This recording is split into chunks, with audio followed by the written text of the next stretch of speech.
আমরা শোনার অধীনে আছি। এ পর্যন্ত আমি জনাবকে কোরআন ও হাদিস থেকে আজকে মাঠের জন্য তাফসীর পেশ করার জন্য সুবিনয় বিনীত অনুরোধ করছি। আমি ওনার কাছে একটি কথা জানাবো, সেটা হচ্ছে আমাদের এই উপজেলা আত্রাই উপজেলা, ওপারে হচ্ছে বাগমারা উপজেলা। উপজেলাও ভিন্ন, জেলাও ভিন্ন। এবারে জেলা হচ্ছে নওগাঁ, ওপারে হচ্ছে রাজশাহী। মোটামুটি হাফ হাফ লোক এখানে অবস্থান করছে। আসলে এই এলাকার মানুষ অত্যন্ত ভালো বক্তার জন্যই এইভাবে কোরআনের পাখিরা বসে থাকে। তা আমি ওনাকে অনুরোধ করব, ওনার সমৃদ্ধ তাফসীরের মধ্য থেকে যেটি চমৎকার আলোচনা, সেই আলোচনাটুকুই আজকে মাঠের জন্য উপহার প্রদান করবেন। আসসালামু আলাইকুম ওয়া রাহমাতুল্লাহি ওয়া বারাকাতুহু।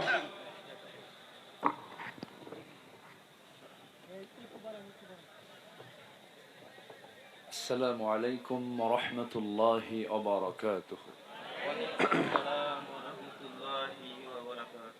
السلام عليكم ورحمة الله وبركاته. وعليكم السلام ورحمة الله وبركاته.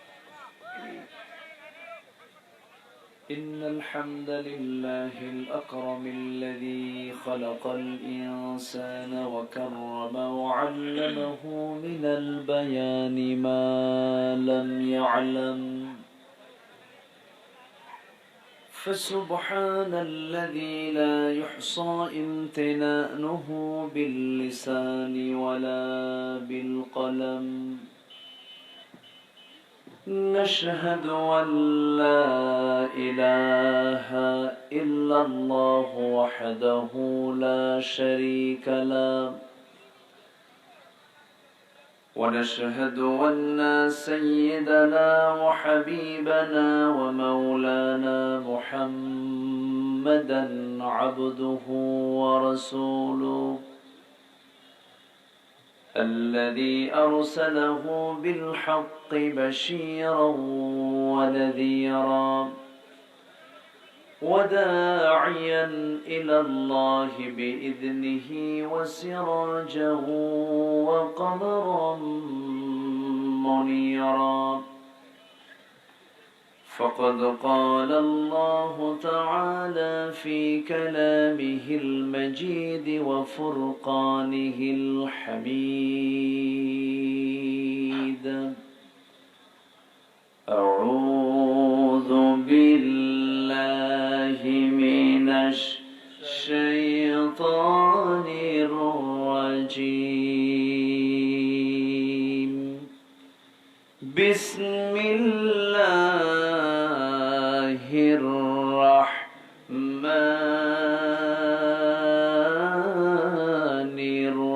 الرحيم.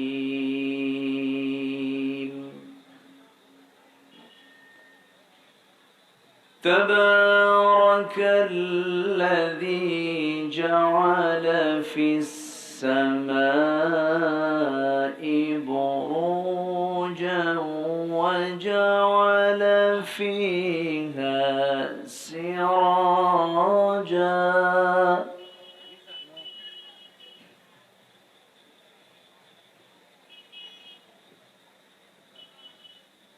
وجعل فيها سراجا وقمرا منيرا.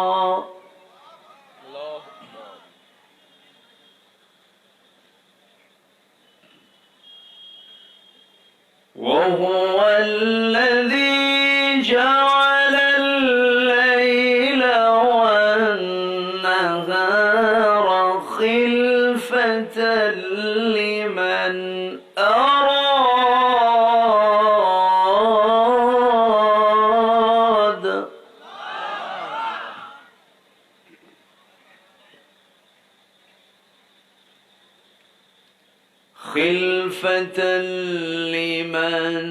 أراد أن يذكر أو أراد شكورا.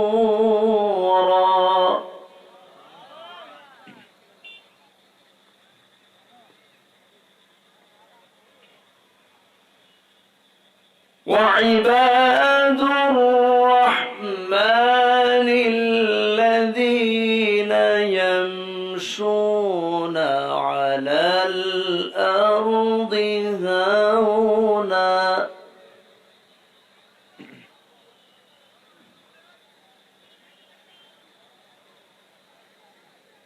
وإذا خاطبهم الجاهلون قالوا سلاما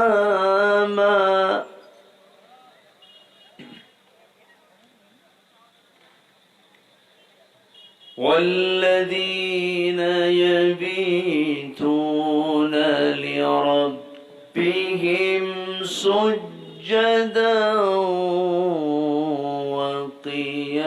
وقياما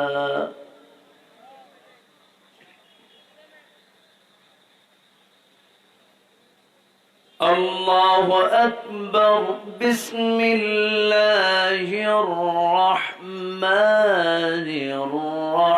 الرحيم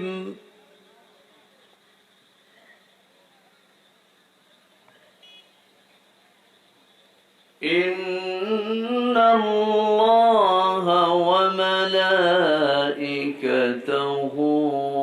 يصلون على النبي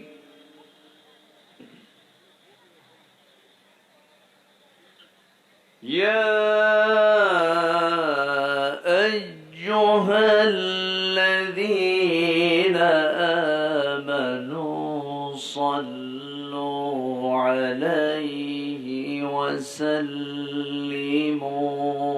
تسليما اللهم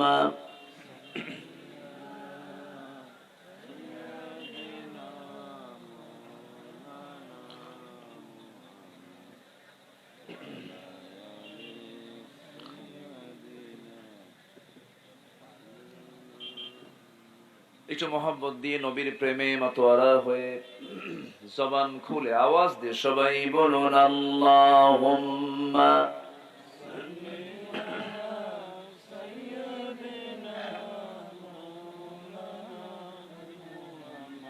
وعلى آل سيدنا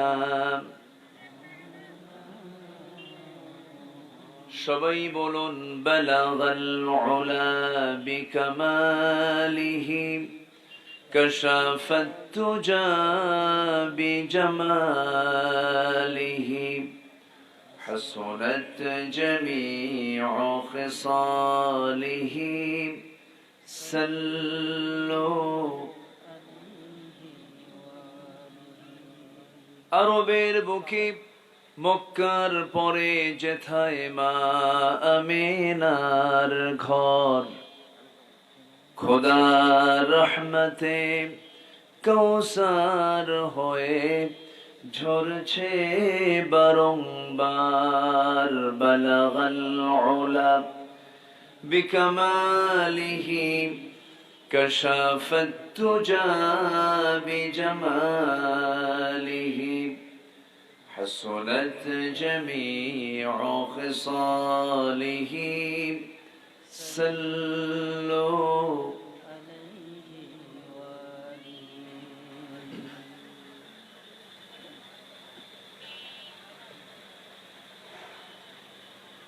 রাজশাহী অঞ্চলের নওগাঁ জেলার আত্রাই উপজেলার গোয়ালবাড়ি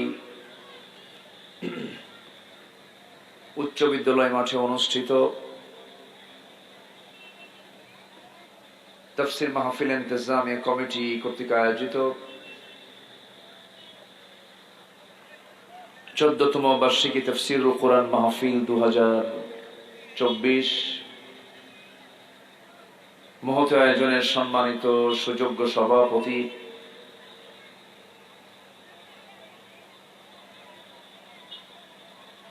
মাননীয় চেয়ারম্যান মহোদয় জনাব আলহাজ ইবাদুর রহমান ইবাদ সাহেব, আজকের মাহফিলের প্রধান অতিথি মাননীয় সাংসদ, আজকে প্রোগ্রামের বরেণ্য অতিথিবৃন্দ, হাজরাত উলামায়ে কেরাম, বিশেষ করে আমার পূর্বে কথা বলেছেন নন্দিত আলেমে দ্বীন, বিশিষ্ট ইসলামী চিন্তাবিদ, আমার বন্ধুবর মুহতারাম মাওলানা আবুল বাশার হেলালি হাফিজাহুল্লাহ, উপস্থিত হাজরাত উলামায়ে কেরাম, ফজলায়ে ইজম, সুশীল সমাজ, জাতির শ্রেষ্ঠ সন্তান শিক্ষক মণ্ডলী, জাতির বিবেক সাংবাদিক বৃন্দ, প্রশাসনের দায়িত্ব নিয়োজিত কর্মকর্তা বৃন্দ, সামনে উপস্থিত আজকের এই প্রোগ্রামের প্রধান আকর্ষণ, যাদেরকে নিয়ে আজকের এই সাজানো গোছানো বর্ণাঢ্য আয়োজন, কালেমার ঝান্ডাবাহী, তাওহীদের পতাকাবাহী, দ্বীন ইসলামের নরশারদুল বীর মুজাহিদ, প্রাণ প্রিয় সম্মানিত দ্বীনী ভাইরা, আড়ালে বসে আছেন শ্রদ্ধেয়া সম্মানিতা মা বোনেরা। আলোচনার সূচনায় আনুষ্ঠানিকতার মধ্য দিয়ে আমার পক্ষ থেকে আবারও দিল খোলা সালাম, আসসালামু আলাইকুম ওয়া রাহমাতুল্লাহি তাআলা ওয়া বারাকাতুহু। সালামের জবাব একটু দুর্বল মনে হচ্ছে। আসসালামু আলাইকুম ওয়া রাহমাতুল্লাহ। ক্লান্তি চলে এসেছে সবার, তাই না? ঘুম আসে নাই? এলাকায় কি রাতে ঘুমায় না?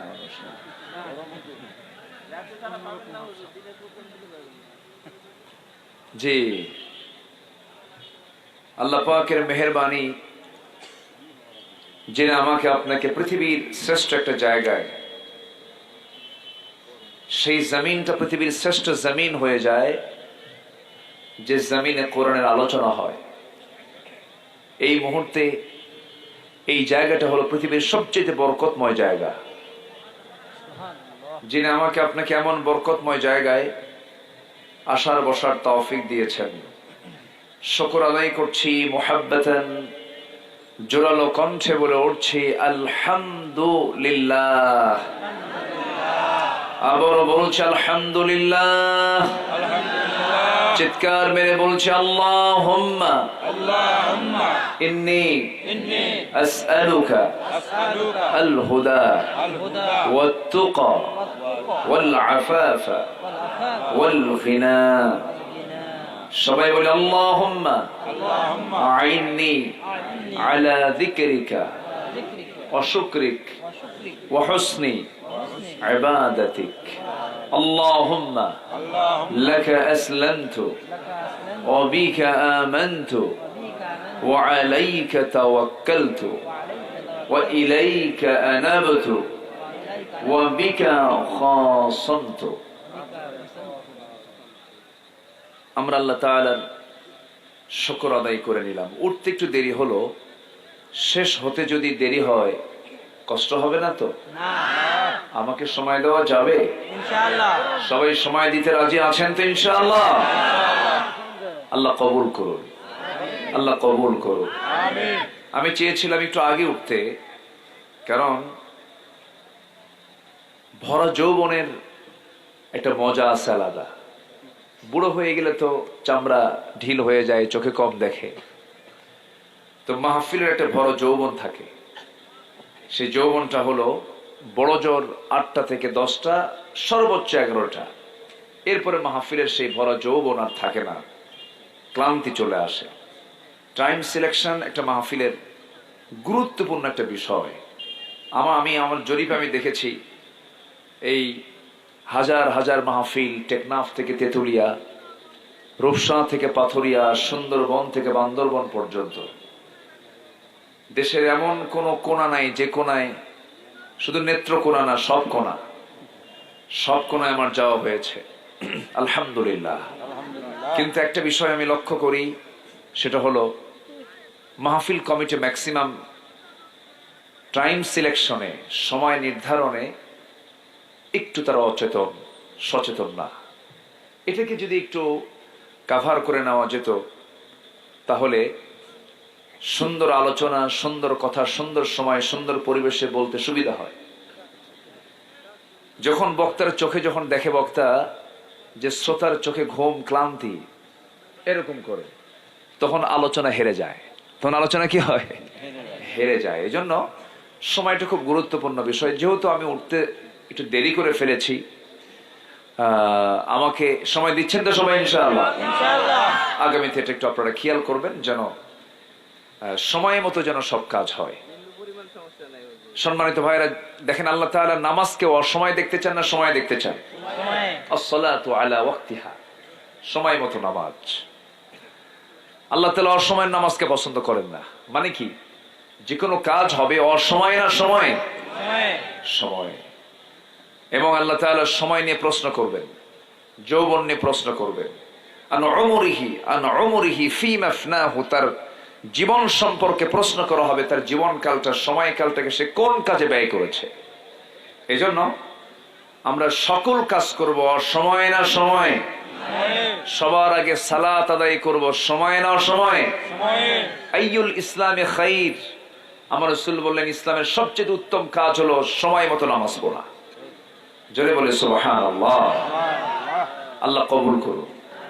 জোরে বলি আমিন। আরো জোরে আমিন। আমি আজকে সকালে একটা হাদিস পড়লাম। হাদিসটা আমি এর আগেও পড়েছি। রেগুলার কিছু হাদিস পড়তে হয়, তো রেগুলার কিছু আয়াত পড়তে হয়। আয়াত হাদিস এটা এমন স্টাডি, যদি কেউ না পড়ে হেরে যায়, ভুলে যায়, তার জেহেন থেকে আউট হয়ে যায়। এই জন্য কোরআন এবং হাদিস আমরা চর্চা করব অনিয়মিত না নিয়মিত? অনিয়মিত না নিয়মিত? নিয়মিত। যেরকম খাবার আমাকে খেতে হয় কি নিয়মিত, এটা হলো আমার দেহের খোরাক। কোরআন হাদিস হচ্ছে আমার রুহের খোরাক। কিসের খোরাক বলেন? রুহের খোরাক। এটা হাদিস আমি আজকে পড়লাম। আমার কাছে হাদিসটা আমি এর আগেও পড়েছিলাম, কিন্তু আমি এইভাবে এটা মাথায় নেই নাই। আমার রাসূল বলেছেন, মান আসবাহা মিনকুম আমিনান ফি সিরবিহি মুআফান ফি জাসাদিহি ইনদাহু কুতু ইয়াউমিহি ফাকান্নামা হিজাত লাহু দুনিয়া। আল্লাহু আকবার বলেন। আল্লাহু আকবার। আমার রাসূল বলেছেন, তোমাদের মধ্যে যে লোক পরিবার পরিজন সহ নিরাপদে সকাল পার করলো, তিনটা দিক যার মধ্যে থাকবে, যার মধ্যে তিনটা দিক থাকবে, আল্লাহ রাসূল বলেছেন গোটা দুনিয়া যেন আল্লাহ তার জন্য একত্র করে দিয়েছেন। এর মধ্যে এক নাম্বার হলো যে তার পরিবার পরিজন সহ নিরাপদে সকাল পার করলো, নিরাপদে সকাল পার করলো, সুস্থ শরীরে দিনটা পার করলো। নাম্বার 3 হলো তার জন্য তার নিকট সারাদিনের, শুধু একটা দিন সারাদিনের খোরাকটা বরাদ্দ থাকলো।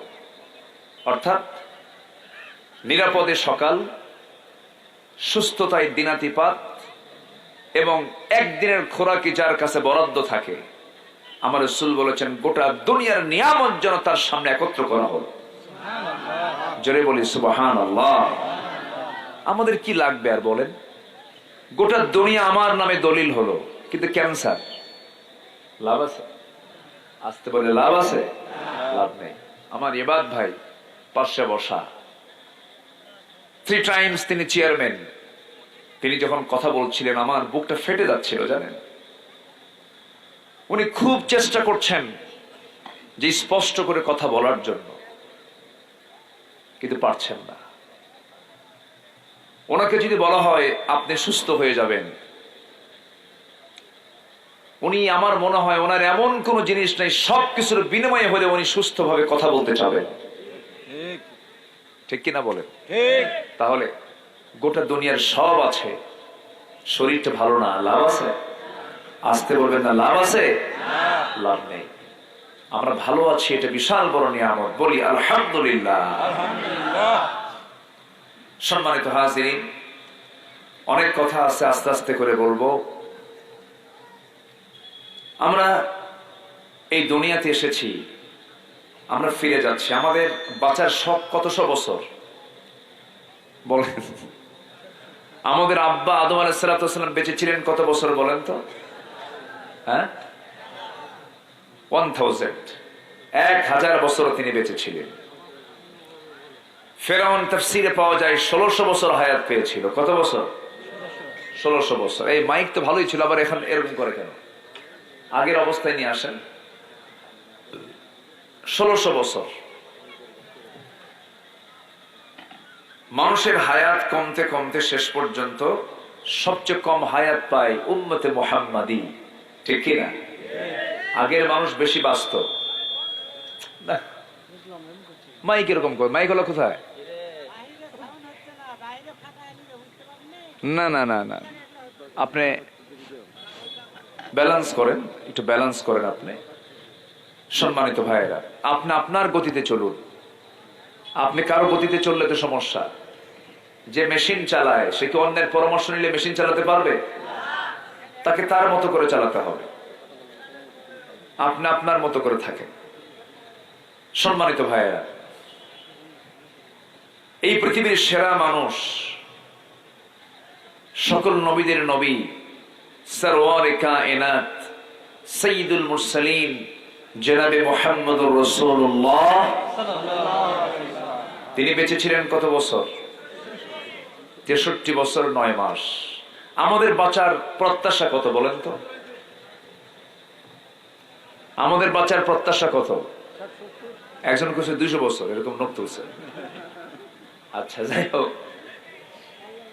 কয়দিন বাঁচবো আমরা বলেন? আমরা কেন যেন একটা ভাবনায় পড়ে যাই, অথচ মাত্র 63 বছর 9 ঘন্টা বেঁচে থেকে বিশ্বের সবচেয়ে সফল ব্যক্তি হলেন মুহাম্মদুর রাসূলুল্লাহ। অথচ আমার দেশে বহু 60 বছরের বুড়া মানুষ আছে, দাড়ি রাখে না, দাড়িটা কাটে, হুক কাটানে, আছে না নাই? চামড়া ভাঁজ হয়ে গেছে তারপরও শেভ করে। কে চাচা দাড়ি রাখেন না কেন? কে বাবা এখনো তো বুড়া হই নাই, আছে না নাই বলেন তো? আছে। তাহলে ভাবতে হবে, আমার প্রাণের চেয়ে প্রিয় আমার রাসূল বেঁচে ছিলেন মাত্র 63 বছর। আমাকে ভেবে নিতে হবে, এর মধ্যে আমাকে কাভার করতে হবে, আমাকে কাভার করতে হবে, সব আমাকে ফিল আপ করতে হবে। সময় তো চলে যাচ্ছে। সেদিন আমার বাবা বেঁচে আছেন, আমার বাবার বয়স 73 চলে। বাবাকে বললাম, বাবা তোমার বয়স তো 73 হয়ে গেছে, 70 পার হয়েছে। আব্বা বলতেছে আমার বোনাস লাইফ। কি লাইফ? বোনাস। রাসূল তো বেঁচে ছিলেন 63 বছর, আমার 10 বছর বোনাস।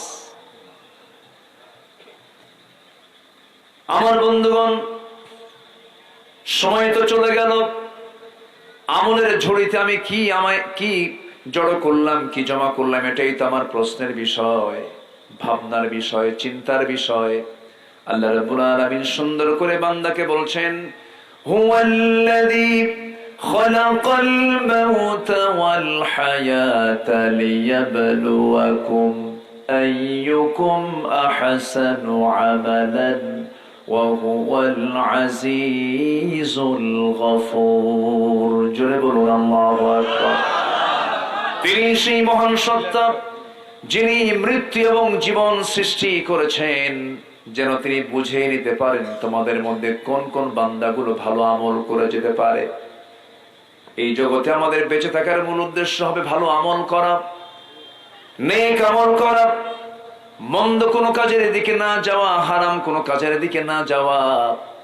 আমার আপনার জীবনের সবচেয়ে শ্রেষ্ঠ ক্যারিয়ার হবে সেটা হলো হারামকে বর্জন করা। আল্লাহ একটা আয়াতে সুন্দর করে বান্দাকে জানিয়ে দিয়েছেন, সাফ সাফ বলছেন, ইন তাজতানিবু কাবাইরা মা তুনহাউনা আনহু নুকাফির আনকুম সাইয়্যাতিকুম ওয়া নুদখিলকুম মুদখালান কারীমা। বান্দা, তুমি যদি তোমার জীবন থেকে বড় বড় কবিরা গুনাহগুলোকে মাইনাস করে ফেলো, যদি বাদ দিয়ে ফেলো, বান্দা কবিরা গুনার দিকে যদি না যাও, আমি রব তোমার এমন রব, আমি তোমার ছোট ছোট গুনার দিকে নজরে দেব না, সমস্ত গুনাহগুলো মাফ করে সম্মানজনক জান্নাত আমি তোমারে দিয়ে দেব। কবিরা গুনাহগুলো কি আমাদের জানা দরকার আছে না নাই বলেন তো? যে জান্নাত পেতে চাই তারই জানার দরকার আছে, যে জান্নাত পেতে চাই তারই জানার দরকার আছে। কবিরা গুনাহ জানার দরকার কি আলেমদের না সবার? আলেমদের না সবার? সবার জানা দরকার। কিছু কিছু বিষয় আছে সবার জানতে হবে। প্রাথমিক ধারণা হালাল এবং হারামের জ্ঞান সবার জানতে হবে। কোনটা হালাল কোনটা হারাম এটা সবার জানা দরকার। জান্নাত চাবে যে এই সমস্ত জ্ঞান অর্জন করবে সে। অজানা মূর্খ হালাল হারামের জ্ঞান নাই, জানা নাই, এই জাতীয় লোক তো জান্নাতের গন্ধ পাবে না। কারণ এলেম নাই, এলেম শূন্য হওয়ার কারণে তার আমলও শূন্য, আমলও নাই। মাহফিল এসেছি আমরা আজকে কিছু আমল শিখে যাব। জোরে বলি ইনশাআল্লাহ, জোরে বলি ইনশাআল্লাহ। কবিরা গুনাহগুলো কি কি যদি আমি আজকে ওয়াজ শুরু করি এটা কি আজকে শেষ হবে? আমার একটা আলোচনা আছে, প্রায় 21টা পার্ট, 21টা পার্টের উপরে 100 কবিরা গুনাহ। কত? 100। এই সময় একটু ফোন দিয়ে বলেন না, বিদ্যুৎ যেন দিয়ে দেয়, বিদ্যুৎ অফিসে একটু ফোন দিয়ে বলেন তো দেখি।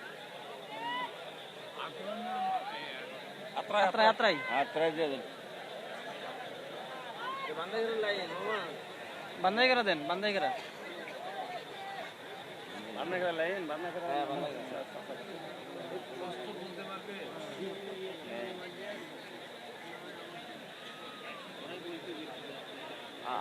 আপনার কাছে আছে ভাই? চৌধুরী ভাইয়ের কাছে মানুষ তো চলে যাবে। চৌধুরী ভাইয়ের কাছে আছে, জি বলি আলহামদুলিল্লাহ। আলহামদুলিল্লাহ। বিদ্যুৎ চলে গেছে, আমাদের বিদ্যুৎ এসেছে। জোরে বলি আলহামদুলিল্লাহ। হ্যাঁ আসো, এই অন্ধকারে কিছু লোক দাঁড়িয়ে চলে গেলেন, মানে আমি না দেখলে সমস্যা নেই। হ্যাঁ বসেন না। আচ্ছা মাহফিলে বসা আগে দরকার না ধৈর্য আগে দরকার? বলেন বসা আগে দরকার না ধৈর্য আগে দরকার? ধৈর্য দরকার। নামাজ আগে দরকার না ধৈর্য আগে দরকার? ধৈর্য আগে দরকার। ধৈর্য ছাড়া নামাজ হয়? দেখেন না নামাজ হয় মাঝে মাঝে, তারাবির নামাজ আমার দেশে 20 রাকাত নামাজ 10 মিনিটে শেষ। আছে না নাই?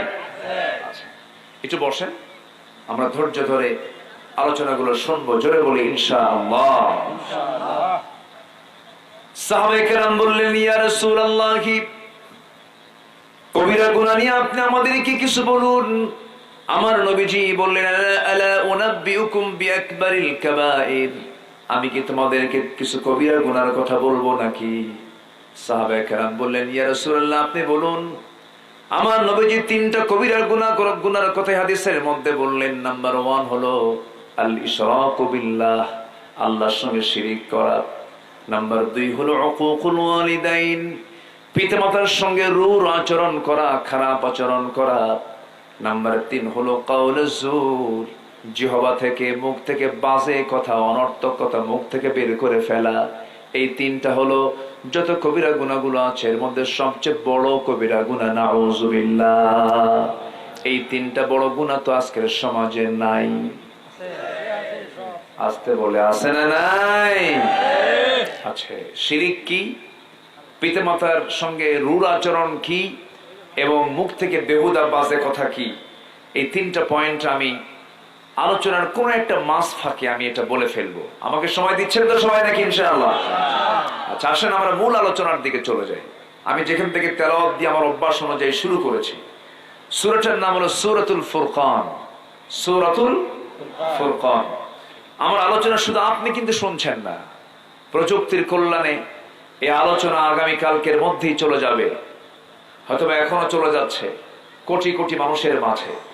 হয়তো আগামী 7 দিনের ভিতরে এই আলোচনা কোটি কোটি শ্রোতার মাঝে আলোচনাগুলো পৌঁছে যাবে। তা আমি শুধু আপনাকে লক্ষ্য করি যে বলছি তা কিন্তু নয়, আমি মুসলিম বাংলা ভাষাভাষী যত মানুষ আছেন তাদেরকে লক্ষ্য করি কথাগুলো আমি বলছি। বাংলা ভাষা হচ্ছে পৃথিবীর নবম ভাষা। পৃথিবীতে প্রায় 40 থেকে 50 কোটি মানুষ বাংলা ভাষায় কথা বলে। আলহামদুলিল্লাহ বলবেন না? জি। সম্মানিত ভাইয়েরা, সূরাতুল ফুরকান থেকে আমি শেষ রুকু থেকে কয়েকটা আয়াত আমি তেলাওয়াত করেছি। প্রথমে আল্লাহ তাআলা তার নিজের পরিচয়টা দিয়েছেন, এরপর আল্লাহ তাআলা তার বান্দার পরিচয় দিয়েছেন, এবং আজকের দিনের সভাপতি তার নামটা হচ্ছে ইবাদুর রহমান। আল্লাহ তাআলা ইবাদুর রহমানটা দিয়ে আল্লাহর অনুগত বান্দা কারা তাদের গুণগুলো তুলে ধরেছে। ও ইবাদুর রহমানিল্লাযীনা ইয়ামশুনা আলাল আরদি হাওনা। আমার ভাইজানের বাপ মা নামটা খুব চিন্তা করে রাখছে, তাই না? অনেক চিন্তা করে নামটা রাখছে। একদম কোরআন শরীফের একদম সরাসরি আয়াতের ভিতরে আসছে ও ইবাদুর রহমান। আল্লাহু আকবার, আল্লাহু আকবার। বিশাল ব্যাপার। বান্দার গুণগুলো কি কি থাকা দরকার আল্লাহ তাআলা তার নিজের পরিচয় দিই। বান্দার মানে ভালো বান্দার পরিচয় কি? আল্লাহ তাআলা ভালো বান্দার পরিচয় তুলে ধরেছেন 17টা বৈশিষ্ট্য দিয়ে। কয়টা বৈশিষ্ট্য দিয়ে বলেন? 17টা বৈশিষ্ট্য দিয়ে। আমি একটা একটা করে আজকে আমি শোনায়ে দেব। জোরে বলি ইনশাআল্লাহ। আল্লাহ রাব্বুল আলামিন প্রথমে নিজে তার পরিচয় দিয়েছেন। আমরা আল্লাহ ছোট না বড়? বলেন ছোট না বড়? তার পরিচয় হবে ছোট না বড়? আমার আল্লাহ বড়, তার পরিচয়টা বড় হবে, লম্বা হবে। গোটা কোরআনটা 30 পারা কোরআন। কোরআনকে আপনি 3 ভাগ করলে পরে 1 ভাগ, অর্থাৎ 10 পারা জুড়ে আল্লাহ রাব্বুল আলামিন তার নিজের পরিচয়টা কোরআনে দিয়েছেন। জোরে বলে সুবহানাল্লাহ। একটা আয়াতে আল্লাহ তাআলা তার নিজের পরিচয়টা 9টা বাক্যের মধ্য দিয়ে সুন্দর করে দিয়েছেন, যে আয়াতটাকে বলা হয় শ্রেষ্ঠ কোরআনের আয়াত। আল্লাহ রাব্বুল আলামিন সুন্দর করে বলছেন আল্লাহু লা ইলাহা ইল্লা হুয়াল হাইয়ুল কাইয়্যুম লা তা'খুযুহু সিনাতুন ওয়া লা নাওম লাহু মা ফিস সামাওয়াতি ওয়া মা ফিল আরদ। কোন আয়াত বলেন সবাই? কি আয়াত বলেন? আয়াতুল কুরসি। 255 নম্বর আয়াত না? সূরাতুল বাকারা। জি। তো এই আয়াতটা আল্লাহ তাআলা 9টা বাক্য দিয়ে একটা আয়াত দিয়েছেন, যে আয়াতটা হচ্ছে কোরআনে কারীমের শ্রেষ্ঠ আয়াত। কেন? এই আয়াতের মধ্যে কমপ্লিট একটা পরিচয় পাওয়া যায় কার? আল্লাহ। আর আরেকটা সূরা হলো শ্রেষ্ঠ সূরা, যে সূরাটা 3 বার পড়লে পরে আল্লাহ তাআলা গোটা কোরআন খতমের সওয়াব দিয়ে দেন। সেই সূরাটার নাম কি? ইখলাস। সবাই তো পারে না, আর কি ওয়াজ করব বলেন? সবাই তো পারে সূরাতুল ইখলাস। আবার অনেকে সূরা ইখলাস পারে না, কিন্তু কুলহু পারে। কি পারে? কোরআনের সূরার সংখ্যা কত? 100। আমি যে বারবার প্রশ্ন করছি কেন জানেন? প্রশ্ন করলে মনোযোগিতা বাড়ে, এই জন্য প্রশ্ন করছি। তাহলে কোরআন কারীমের মধ্যে সূরার সংখ্যা 114টি। 114টি সূরার মধ্যে শুধু 2টা সূরা বাদে প্রত্যেকটা সূরার নামকরণ করা হয়েছে সংশ্লিষ্ট সূরার কোন একটা শব্দ থেকে চয়ন করে। যেরকম আনতাসবাহু বাকারা, সূরা বাকারা। ইন্না আ'তাইনাকাল কাউসার, কাউসার। আচ্ছা, কুল আউযু বিরাব্বিন নাস, সূরা নাস। কুল আউযু বিরাব্বিল ফালাক, সূরাতুল ফালাক। তাব্বাত ইয়াদা আবি লাহাবিন ওয়া তাব, সূরা লাহাব। আচ্ছা, লিইলাফি কুরাইশ, সূরা কুরাইশ। আলাম তারা কাইফা ফাআলা রাব্বুকা বিআসহাবিল ফিল, সূরা ফিল। শুধু 2টা সূরার ভিতরে 2টা সূরার নাম আল্লাহ তাআলা দিয়েছেন যার কোনো শব্দ সেই সূরায় নাই। সেই 2টি সূরা হলো, একটা হলো বলে ফেলেছি, কোন সূরা? সবাই বলেন কুল হুয়াল্লাহু আহাদুনিল্লাহুস সামাদ লাম ইয়ালিদ ওয়া লাম ইউলাদ ولم يكن له كفوا أحد। এই সূরা যদি কোনো বান্দা 3 বার পড়ে গোটা কোরআন খতমের সওয়াব পাওয়া যায়। আরেকটা সূরা হলো সূরাতুল ফাতিহা। সূরাতুল ফাতিহা, ফাতিহা শব্দ কি সূরা ফাতিহার মধ্যে আছে নাকি? নাই, কিন্তু আল্লাহ তাআলা এই সূরার নাম করেছেন সূরা ফাতিহা। এটা এমন একটা সূরার নাম, ছোটবেলায় মা পাঠায় দিতেন, একটু অসুখ বিসুখ হলে পরে ভয়ে পেরে পরে বলতেন, ও বাজান যা হুজুরের কাছে যা, একটু ঝাড়ফুঁক দিয়ে নিয়ে আয়। হুজুরদের কাছে যেতাম, ঝাড়ফুঁক দিতাম, হুজুররা খুব চালাকি করতেন, আস্তে আস্তে কি যেন বলতেন, আস্তে আস্তে বলে বলে ঝাড়ফুঁক দিয়ে দিতেন। চলে আসতাম বাড়িতে, মাকে বলতাম, মা হুজুর তো খুব চালাক, কি যেন পড়ে, আস্তে আস্তে কয়ে ফোঁ দেয়, কি সূরা পড়ে জানি না। কিন্তু বড় হয়ে দেখি সিয়াসিত্তা পড়লাম, হাদিসগুলো পড়লাম। ছোটবেলায় ওই হুজুরদের মুখ থেকে যে তেলাওয়াত গুলো শুনতে পাই নাই, তারা আস্তে আস্তে পড়েছেন। যা পড়ে কোনোটাই নয়, শুধু সবার মুখ থেকে একটা সূরাই বের হয়, সেটার নাম হলো সূরাতুল ফাতিহা। যেরকম সুবহানাল্লাহ। ঝাড়ফুঁকের সূরা কোনটা বলেন? আরো জোরে, আরো জোরে। তাহলে যখন কোনো সমস্যা হবে, ঝাড়ফুঁকের জন্য কি হুজুরের কাছে যাওয়ার দরকার আছে? নিজের কাছে আছে না নাই? আছে না নাই? মেরে দিবেন ঝাড়ফুঁক, বাস ক্লিয়ার। হুজুরদের কি খুশি, ব্যবসা শেষ। আপনার দোয়া আপনি করবেন, আপনার ঝাড়ফুঁক আপনি দিবেন, আপনি অন্যের দ্বারস্থ হবেন কেন? নিজের আমল আপনাকে নিজে করতে হবে। তবে হ্যাঁ, আলেমদের কাছে যাওয়ার দরকার আছে না নাই? আসতে বলে, আসতে বলে, আছে না নাই? কিন্তু একটা প্রশ্ন করব, জাতির শ্রেষ্ঠ সন্তান কারা বলেন তো? আলেমরা। আল্লাহর কাছে শ্রেষ্ঠ বান্দা কারা? এটা কি আমার কথা? আমার কথা না আল্লাহর কথা? ইন্নামা ইয়াখশাল্লাহা মিন ইবাদিহিল উলামা। বান্দার মধ্যে সবচেয়ে দামি হলো আল্লাহর কাছে তারাই যারা আলেম উলামা। তাহলে আল্লাহর কাছেও শ্রেষ্ঠ আলেমরা, বান্দার কাছেও শ্রেষ্ঠ কারা? আলেমরা। আমি একটা প্রশ্ন করব, আমার দেশে চাকরিজীবী, ব্যবসায়ী, তারপরে রাজনীতিবিদ, এরপরে বুদ্ধিজীবী, যত পেশার মানুষ আমার দেশে আছে, এর মধ্যে সবচেয়ে জুলুমের শিকার এখন কারা বলেন তো?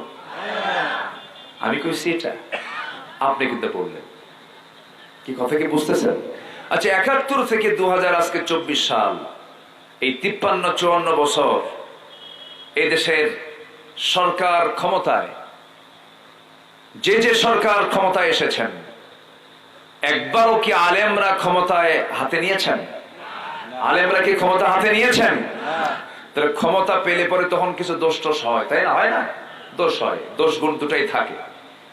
তা আলেমরা ক্ষমতায় গেল না, দেশ চালালো না, রাষ্ট্র চালালো না, ব্যাংক বিমা চালালো না, ক্ষমতার নেতৃত্বে, জাতির নেতৃত্বের রাহবার তারা হতে পারলো না। অথচ সবচাইতে বেশি জুলুমের শিকার কারা? আসতে বলবেন না কারা? কেন জানেন? এটার মূল কারণ হলো এটা বিশ্ব জনীন ইসলাম বিরোধী অপশক্তির অপতৎপরতার একটা অংশ। আমার কথা কি বুঝতেছেন? এই অপতৎপরতার একটা অংশের দালালিপনা আমার দেশেও আছে না নাই? আসতে বলবেন না আছে না নাই?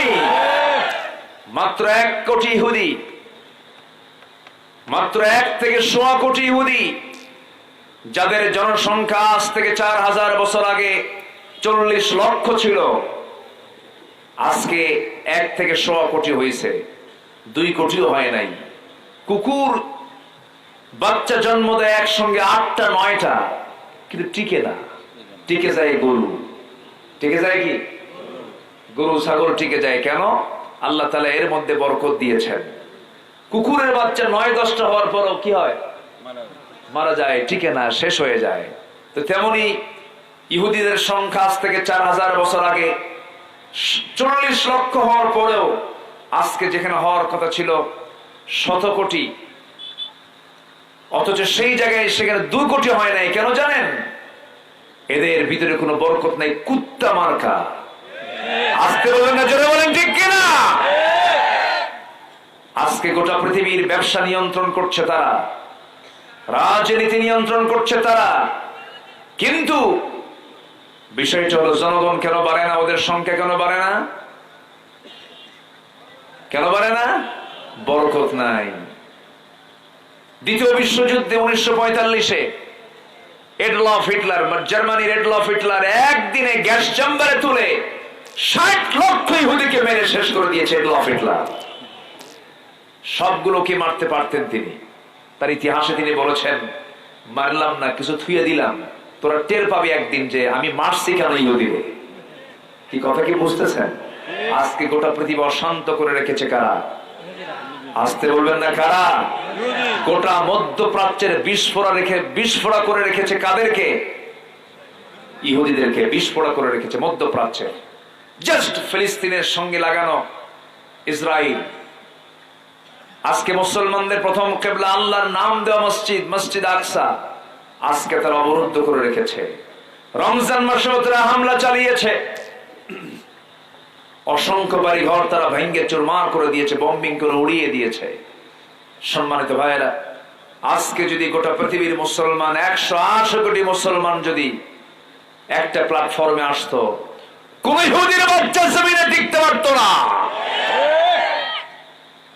কিন্তু আজকে আলেমদেরকে, আজকে মুসলিম জাতিকে আজকে এক করতে দেওয়া হচ্ছে না। এটাও ইহুদি খ্রিস্টানদের একটা এজেন্ডা, ষড়যন্ত্র।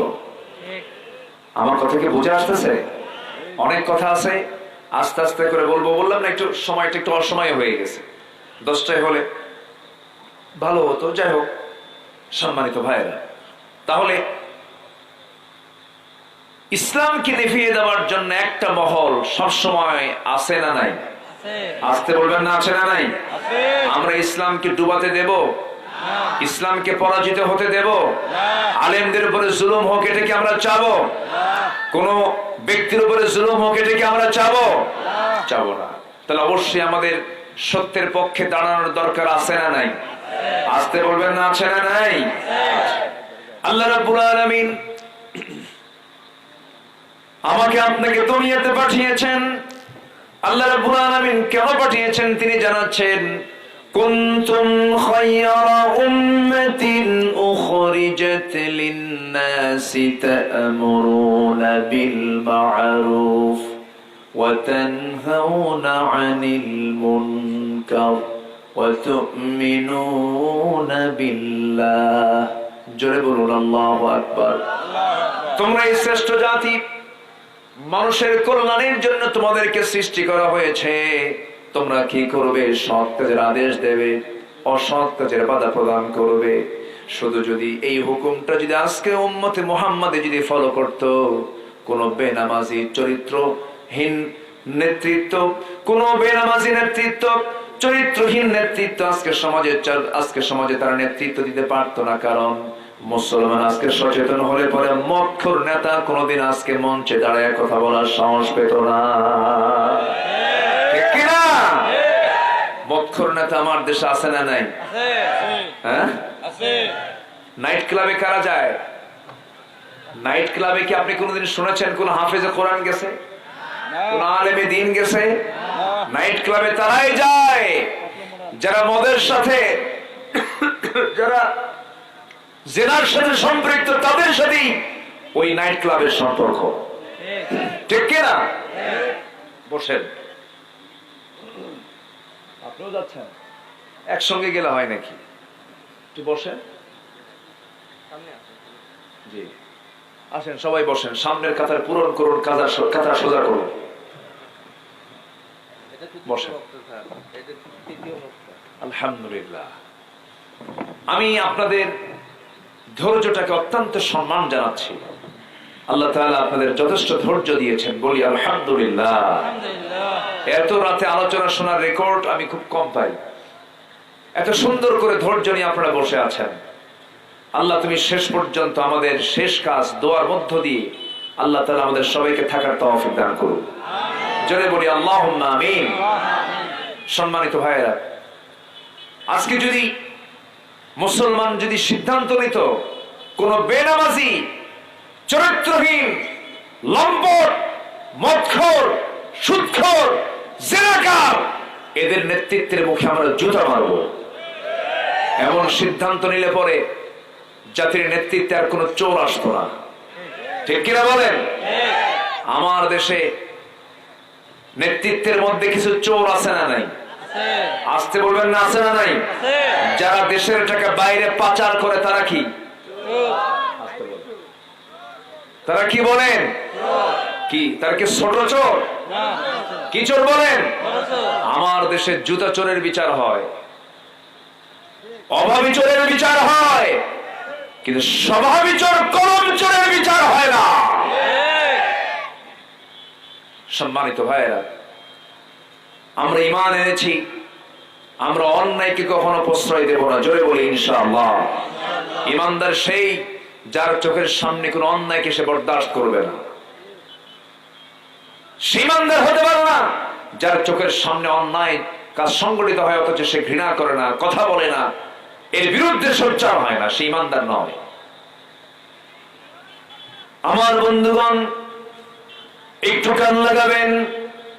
আমরা আল্লাহর পরিচয়টা আগে জেনেই, নিজেদের পরিচয় কেমন হওয়া উচিত, নিজেদের গুণ কেমন হওয়া উচিত, আল্লাহর কাছ থেকে আমরা পরামর্শ জেনে নেই। আল্লাহ রাব্বুল আলামিন তার নিজের পরিচয় দিতে নিয়ে বলছেন, তাবারাকাল্লাযী জাআলা ফিস সামাই বুরুজান ওয়া জাআলা ফীহা সিরাজান ওয়া কমারান মুনীরা وهو الذي جعل الليل والنهار خلفة لمن أراد أن يذكر أو أراد شكورا جل الله أكبر অতীব বরকতময় সেই মহান প্রভু, যিনি মহাশূন্যে অসংখ্য গ্রহ রাজি সেট করে রেখেছেন, তাতে রেখেছেন দিনের বেলার সূর্য, আর তাতে রেখে দিয়েছেন প্রদীপ্ত সূর্য, পাশাপাশি আলোকিত চাঁদ রেখে দিয়েছেন। এত বড় পরিচয় পৃথিবীর কেউ দিতে পারে না, কি বলেন? এমন পরিচয় একমাত্র দিতে পারবেন তিনি আমার কে। আসতে বলবেন না, তিনি আমার কে? আল্লাহ তাআলা। উঠতেছেন কেন? আমি কি দোয়া করে দেব? আমি কি দোয়া করে দেব? এই ওঠে কেন এইভাবে না বলে চলে যাচ্ছে? হ্যাঁ, কি চাপ? নিম্নচাপ? নিম্নচাপ না, এখন তো প্রচন্ড খরতাপ, গরম, নিম্নচাপের তো আসার কথা না। ঊর্ধ্বচাপ? ঊর্ধ্বচাপ হলো বিড়ি খাওয়া চাপ, এটাও কিন্তু একটা চাপ। মেহরবানি করে বসুন, কেউ নড়বেন না, একটু বসেন। খুব বেশি সময় নেব তা না। এই যে আমাদের যে আয়াতগুলো আছে, এই আয়াতগুলো আমি একটু অনুবাদ করি, আমি শেষের দিকে আস্তে আস্তে চলে যাব। কেউ নড়বেন না, কারণ আপনার নড়াচড়ার মধ্য দিয়ে যদি ফেরেশতাদের কাছে যদি শৃঙ্খলা ভঙ্গের কোনো কারণ হয়ে যান, আপনি শৃঙ্খলা ভঙ্গের মামলা আমার দেশে আছে না নেই? তো এখানে ফেরেশতা আছে না নাই বলেন? আছে। তাহলে মাহফিলের শৃঙ্খলা আছে না নাই? যদি ফেরেশতা মাইন্ড করে শুধু বলে যে এটা শৃঙ্খলা ভঙ্গের এ মামলা খাবে, তাহলে কি উপায় আছে বলেন তো? উপায় নেই। একটু বসে আমরা শৃঙ্খল ভাবে থাকবো, জোরে বলি ইনশাআল্লাহ। তাহলে সূর্যের মালিক কে বলেন? সূর্য বড় না পৃথিবী বড়? কই, কোথায় সূর্য বড়? আমরা দেখতে পাই সূর্যকে বড় দেখতে পাই না পৃথিবী বড় দেখতে পাই? পৃথিবী বড় দেখতে পাই, কিন্তু আকারে কি কোনটা বড়? সূর্য বড়। সূর্য শুধু বড় না, বিজ্ঞানীদের একটা অনুমান, তাদের একটা ধারণা, যদি আমরা প্লেটের মতো দেখতে পাই, কিন্তু সূর্যটা পৃথিবী থেকে 13 লক্ষ গুণ বড়। মনে হয় ছোট হয়ে গেছে নাকি? এত আস্তে সুবহানাল্লাহ বললেন আপনারা? একটু জোরে বলেন সুবহানাল্লাহ, আরো জোরে সুবহানাল্লাহ। কত লক্ষ গুণ বড়? কম কথা? আমার বন্ধুগণ, একটু মনোযোগ দিয়ে কথাটা 2 মিনিট আমি কিছু তথ্য দিয়ে আপনাকে জানাতে চাই, একটু কান লাগিয়ে শুনবেন। সূর্য পৃথিবী থেকে 13 লক্ষ গুণ বড়। ওই সূর্যের চাইতে আবার যে তারকাগুলো আছে আমরা দেখতে পাই মহাশূন্যে, জোনাকির মতো জ্বলতে থাকে, মিটিমিটি করে জ্বলতে থাকে। এই তারকাগুলো যদিও আমরা দেখতে পাই আরো ছোট, কিন্তু ওই তারকাগুলো সূর্যের চাইতে এক একটা তারকা আছে। বেটেল জুইস একটা তারকা আছে যেটা সূর্যের চাইতে আরো 33 কোটি গুণ বড়। কত কোটি গুণ? একটা তারকা সূর্যের চাইতে 33 কোটি গুণ বড়। কোটি কোটি তারকারাজি আল্লাহ রাব্বুল আলামিন মহাশূন্যে ঝুলিয়ে রেখেছেন। আবার আকাশটা তাহলে আবার কত বড়! এই বিশাল আকাশের মাঝে তারকা, আবার তারকার মাঝে আমরা দিনের বেলা সূর্য দেখতে পাই, চাঁদ দেখতে পাই, রাতের বেলার ঘড়ি হলো চাঁদ, দিনের বেলার ঘড়ি হলো সূর্য। এটা কে বানিয়ে দিয়েছেন বলেন? আল্লাহ তাআলা বানিয়ে দিয়েছেন। আমার আল্লাহ আবার কত বড় দেখেন। আমার আল্লাহ সবার উপরে তিনি থাকেন। ওয়াসিআ কুরসিয়্যুহুস সামাওয়াতি ওয়াল আরদ আর-রাহমানু আলাল আরশি ইসতাওয়া। তিনি আরশ আজিমের সমাসীন আছেন। সে আরশ আজিমটা এই পৃথিবী থেকে এক আসমান দুই আসমান দূরে নয়। এক আসমান দুই আসমান তিন আসমান চার আসমান পাঁচ আসমান ছয় আসমান সাত আসমানের উপর আল্লাহ তাআলা আরশ আজিম। যেরকম সুবহানাল্লাহ। আমরা এক আকাশ দেখতে পাই, এর উপর আরো আছে 6 আকাশ আছে। 7 আকাশের উপর আল্লাহ তাআলার আরশ আজিম। আমার বন্ধুগণ, আল্লাহ তাআলা নিজে বলছেন, বান্দারে জাগতিক জীবনে তুই 7টা গুণ অর্জন করে আসবি, 7 শ্রেণীর মধ্যে তুই একটা শ্রেণী হয়ে যাবি। আমি আল্লাহ তোকে নিজে ওয়াদা দিলাম, 7 শ্রেণীকে আমি আল্লাহ রাব্বুল আলামিন নিজে তাকে স্পেশাল মেহমান বানায় আমার আরশ আজিমের ছায়ায় জায়গা দিয়ে দেব। কয় শ্রেণীকে? বলেন কয় শ্রেণীকে? আর আমার রাসূল বলেন সবচেয়ে বড় গুনাহ কয়টা? বলেন কয়টা? তাহলে এখানে 7 শ্রেণী, ওখানে 3টা বড় গুনাহ। এগুলো কিন্তু পয়েন্ট বের করে দিচ্ছি, এগুলো সব একটা একটা করে আমার কাছ থেকে আদায় করে নেবেন। কিছু কয় না। আপনি যদি আদায় না করেন আমি বলবো কেমনে? সবাই নিতে রাজি আছেন তো ইনশাআল্লাহ? সবাই কার শাসিমের মেহমান হতে চাই না আমরা? কার আরশের ছায়ার আমরা মেহমান হতে চাই? আল্লাহ। আরশ আজিম কোথায় দেখেন আমি বলি, আমরা পৃথিবীতে আছি নওগাঁ রাত্রায়ের কি এটা? গোয়ালবাড়ি। গোয়াল মানে হচ্ছে দুধ যে বাড়িতে থাকে, তাই না? হ্যাঁ নাকি? হ্যাঁ, গোয়াল বাড়ি হচ্ছে যে বাড়িতে দুধ পাওয়া যায়, মানে দধির কারবার, যেখানে দই দুধ এগুলোর কারবার, মিষ্টির কারবার যেখানে বেশি, এগুলো হচ্ছে কি বাড়ি? গোয়াল বাড়ি। ভালো তো, আলহামদুলিল্লাহ ভালো। ঠিক এই জায়গা থেকে আমরা আকাশের দিকে যদি তাকাই, দিনের বেলা কি দেখতে পাই? সূর্য দেখতে পাই। রাতের বেলা যদি চাঁদ থাকে কি দেখতে পাই? চাঁদ। এবং চাঁদের পিছনে কি দেখতে পাই? তারকা দেখতে পাই, খন্ড খন্ড মেঘ দেখতে পাই। এইটা আমাদের চোখের পাওয়ার। আর নীল আকাশ দেখতে পাই। এর চাইতে আমাদের চোখে আর কিছু ধরা পড়ে না। কিন্তু আপনি যদি আরশ আজিমের মেহমান হতে চান, আরশ আজিমের ছায়ার মেহমান হতে চান, আল্লাহর সাহায্য ছাড়া কখনো সম্ভব নয়। তা বোঝানোর জন্য আমি একটু বলতেছি, আমার বন্ধুগণ যেখানে বসে আছে এখান থেকে আকাশটা কত দূর একটু ভাবলে আপনি অনুমান করতে পারবেন। আমরা যেখানে বসে আছি এখান থেকে সূর্য অনেক দূরে, চাঁদ অনেক দূরে, মঙ্গল গ্রহ অনেক দূরে। মানুষ মঙ্গল গ্রহে গেছে, মানুষ চাঁদের দেশে গেছে। সূর্যের কাছে যাওয়া সম্ভব নয়, সূর্যের কাছে গেলে জ্বলে পড়ে ছারখার হয়ে যাবে।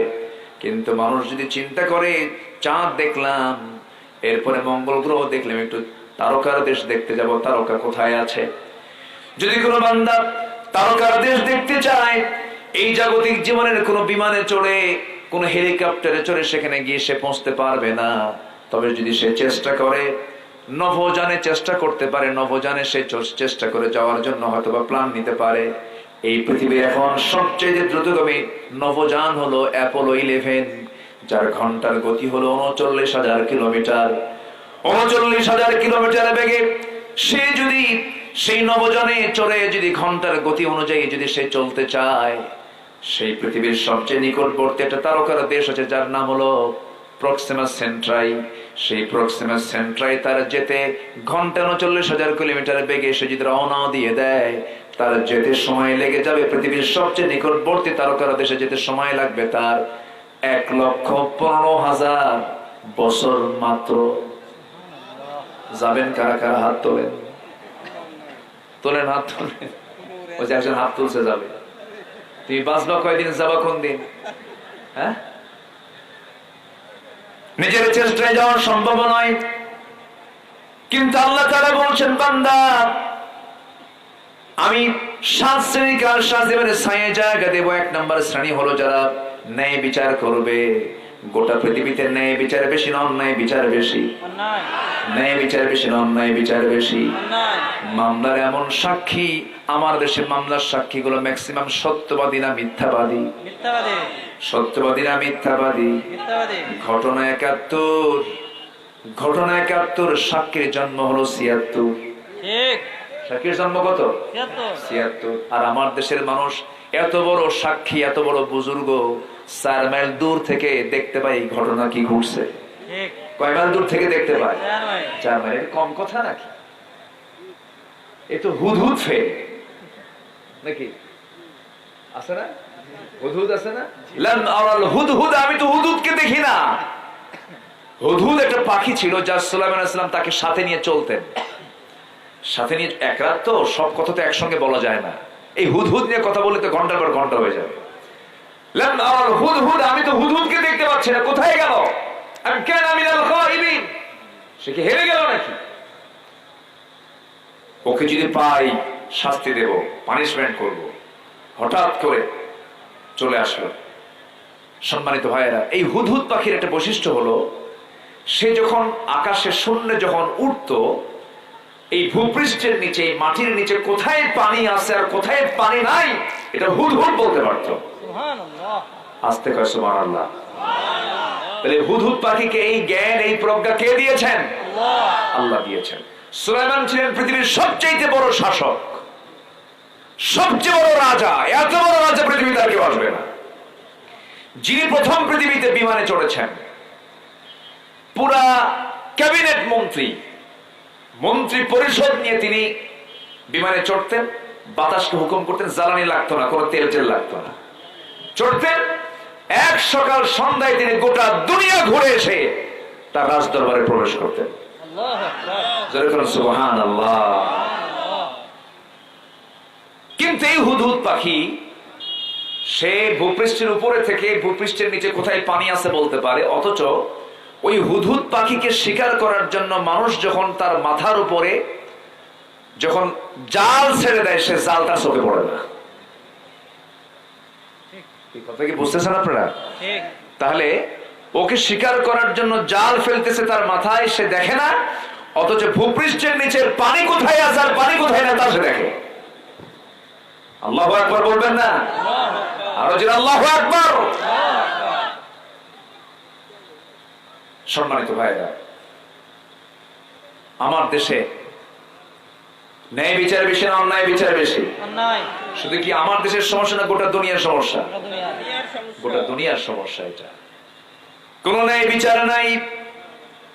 ইসরায়েলের এক ইহুদি বললে পরে জাতিসংঘ নড়াচড়া শুরু করে দেয়, হুমকি ধামকি শুরু করে দেয়। কিন্তু ফিলিস্তিনের মুসলমান গুলো আজকে মার খাচ্ছে বছরের পর বছর ধরে।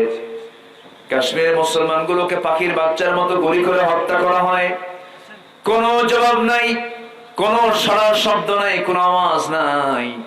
অথচ আল্লাহ রাসূল বলছেন, ও আমার সাহাবীরা, তোমরা জেনে রেখে দিও, আল্লাহ তাআলা 7 শ্রেণীকার শাসিমের ছায়ে জায়গা দিবেন। এর মধ্যে 1 নম্বর শ্রেণী হলো ইমামুন আদিলুন, ন্যায় বিচারক যারা, ন্যায় বিচার করবে যারা, আল্লাহর আরশের ছায়ে জায়গা পাবে তারা। যখন সুবহানাল্লাহ।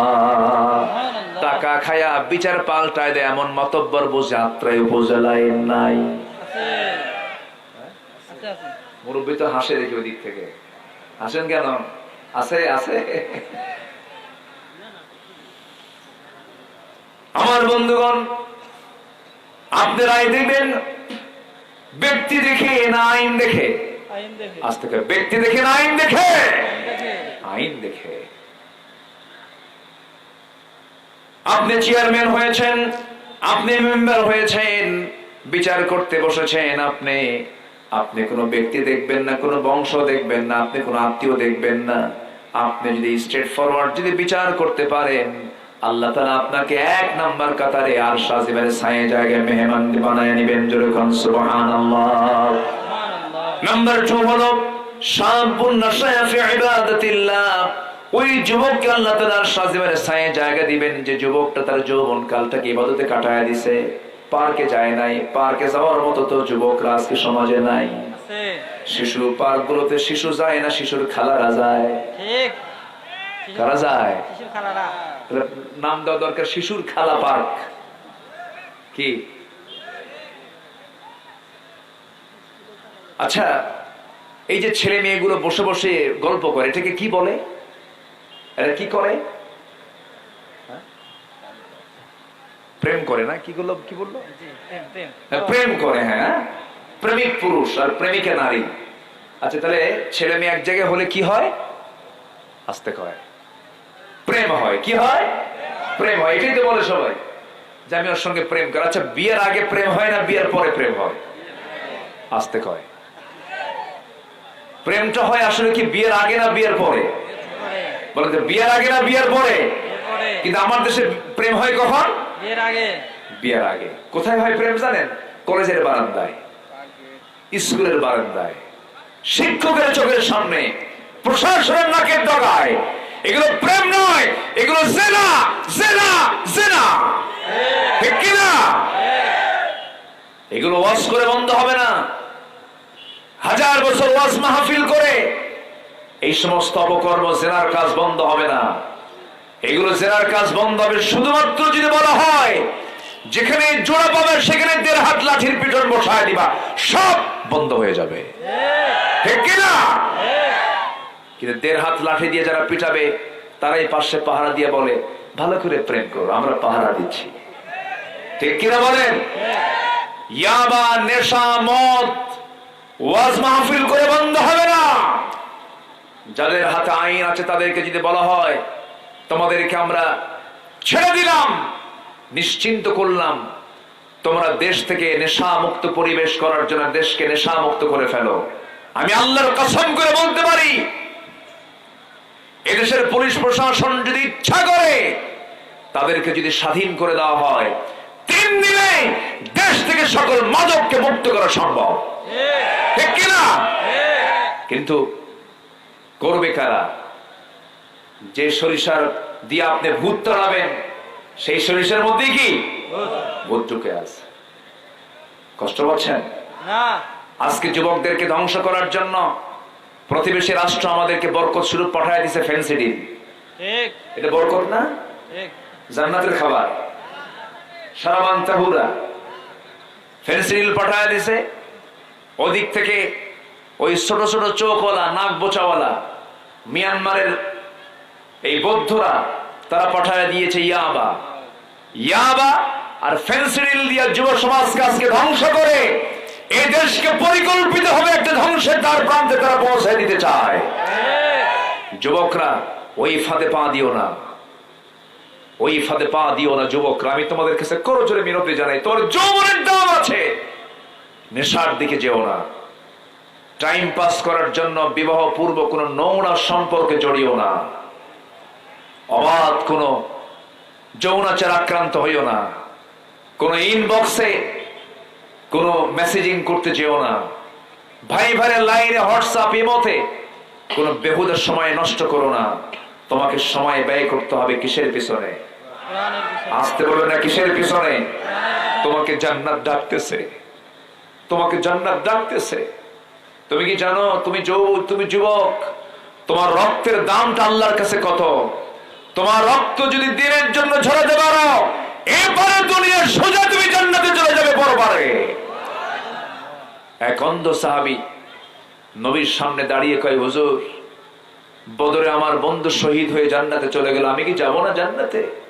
রাসূল বলেন, তুমি তো অন্ধ, আমি পারমিশন দিতে পারবো না, তুমি যুদ্ধ করতে পারবে না। নবীর ইন্তেকাল হলো। প্রথম খলিফার আমলে তিনি বললেন, ভাই আবু বকর, যুদ্ধের ডাক এসেছে, আমাকে একটু পাঠিয়ে দেন, যুদ্ধের মধ্যে আমি শহীদ হতে চাই, আমি রক্ত ঝরাতে চাই। সাইয়েদনা আবু বকর সিদ্দিক বললেন, না, সম্ভব না, কারণ তোমার চোখ নাই। চলে গেল প্রথম খলিফার আমল। দ্বিতীয় খলিফার আমলে, ওমর ফারুকের আমলে তিনি একদিন চলে আসলেন। দ্বিতীয় খলিফার কাছে এসে চোখের পানি ফেলে ফেলে বলছেন, আমিরুল মুমিনিন, সবাই শহীদ হয়ে জান্নাতে চলে গেল, বদর গেল, উহুদ গেল, খন্দক গেল, হুনাইন গেল, সব যুদ্ধে চলে গেল। শুনেছি কাদিসিয়ার যুদ্ধের ডাক নাকি এসেছে, দয়া করে আপনি আমাকে আজকে ফেরত দিবেন না। সে অন্ধ সাহাবী যার শানে সূরা আবাসা নাযিল হয়েছে, আব্দুল্লাহ ইবনে উম্মে মাকতুম রাদিয়াল্লাহু তাআলা আনহু, তিনি বলছেন, আমিরুল মুমিনিন, আমার জীবনের চূড়ান্ত কামনা হলো আমি শহীদ হয়ে আল্লাহর জান্নাতে চলে যাব, রক্ত ছড়াবো। রাসূল আমাকে পারমিশন দেন নাই, চোখ নাই বলে, প্রথম খলিফা আমাকে পারমিশন দেন নাই, চোখ নাই বলে, আমি আপনার কাছে আজকে বলবো, দয়া করে আপনি আমাকে পারমিশনটা দিয়ে দিবেন। ওমরে ফারুক বলছেন, ভাই অন্ধ ভাই, আমি আপনাকে কেমন করে অনুমতি দেব, আপনার তো চোখই নেই, যুদ্ধ করবেন কেমনে? তিনি বলছেন, আমি জানি আপনি আমাকে এমন প্রশ্ন করবেন, কিন্তু জবাব রেডি করেছি আমি। জবাবটা হলো, সবাই তো যুদ্ধে গিয়ে যুদ্ধ করে না, সবাই তো তরবারি নিয়ে বাতিলদের মোকাবেলা করে না, কেউ রান্না বান্না করে, কেউ তাবু পাহারা দেয়, কে কালিমার ঝান্ডা হাতে নিয়ে সামনে দাঁড়ায় থাকে। আমি যুদ্ধ আমি করতে পারবো না, আমি জানি, আমি আমার চোখ নাই, কিন্তু অন্তত আমাকে অনুমতিটা আপনি দিয়ে দেন, কাদিসিয়ার যুদ্ধের কালিমার ঝান্ডার পতাকা যেন কাউকে না দিয়ে যেন এই পতাকা যেন আমার হাতে তুলে দেওয়া হয়। আমি অন্ধ সাহাবী, আল্লাহর জমিন আল্লাহর দ্বীন কায়েমের জন্য আমি কালিমার ঝান্ডা নিয়ে সবার সামনে আমি যাব, চলতে থাকবো, সবার সামনে আমি দাঁড়িয়ে থাকবো, আমি তো চোখে দেখবো না, কালিমার ঝান্ডা নিয়ে এক পায়ে এক জায়গায় দাঁড়িয়ে থাকবো, নড়াচড়া করবো না। কাফিররা আমাকে সহজেই মার্ক করতে পারবে, আমাকে মার্ক করে দূর থেকে তীর মারবে, সেই তীর সেই বুকের মধ্যে ঢুকবে, বুকটা ঝাঁঝরা হয়ে যাবে, আমি শহীদ আল্লাহর জান্নাতে চলে যাব। এই নিয়ত করে তিনি চলে গেছেন যুদ্ধের ময়দানে। অনুমতি দিয়েছেন দ্বিতীয় খলিফা ওমর ফারুক, যুদ্ধে গেছেন, যে প্ল্যান নিয়ে চলে গেছেন, কালিমার জান্নাতের মধ্যে নিয়েছেন, কাফেররা তার বুক বরাবর মেরে দিয়েছে, সেই বুক বরাবর মেরে দিয়েছে তীর, বুকের তাজা রক্ত ঢেলে দিয়া দুনিয়া থেকে বিদায় হয়ে বুঝায় দিলেন, ও দুনিয়ার চক্ষুরা মানুষ, আমার চোখ ছিল না দিন কায়েমের জন্য, বুকের তাজা প্রাণ ঢেলে আমি জান্নাত কামনা করেছি। আল্লাহু আকবার। তুমি কোন দিকে দৌড়াও? ইসলামকে বিজয়ী করার জন্য তোমার রক্ত কে চান? আসতে বলে না, কে চান? কে চান? আল্লাহ চান। আল্লাহ চান কি তুমি যাও কোথায়? আল্লাহ বলেন কি তুমি কোন নেতার পেছনে দৌড়াও? শাবুন নাশা'a ফি ইবাদাতিল্লাহ, ওই যুবককে আল্লাহ তাআলা আরশ আজিমের ছায়ায় জায়গা দিবেন, যে যার গোটা যৌবনকে আল্লাহর ইবাদতে কাটিয়ে দিয়েছে। জোরে করুন সুবহানাল্লাহ। নাম্বার 3 হলো, যে বান্দা আযান শোনার সঙ্গে সঙ্গে মসজিদ মুখী হয়ে যায়, যার দিলটা মসজিদের সঙ্গে লটকানো থাকে, সেই বান্দার জন্য আল্লাহ তাআলা আরশ আজিমের ছায়ায় মেহমান বানানোর ওয়াদা করেছেন। আমার বন্ধুগণ, নামাজ পড়ব আমরা কয় ওয়াক্ত বলেন? আসতে বলেন না, কয় ওয়াক্ত? একা না জামাতে? বুঝে না না বুঝে, জেনে না না জেনে, সময় না সময়, তাড়াতাড়ি না আস্তে আস্তে, সুন্দর করে আমরা নামাজটা পড়বো। জেনে রাখবেন ভাই, যার জীবনে নামাজটা যত সুন্দর হবে, তার জন্য জান্নাতটা তত সুন্দর হবে। জোরে বলে সুবহানাল্লাহ। এই দুনিয়াতে যার নামাজ যত সুন্দর, তার ঈমান তত সুন্দর। নামাজটাকে আমরা সুন্দর করার চেষ্টা করব।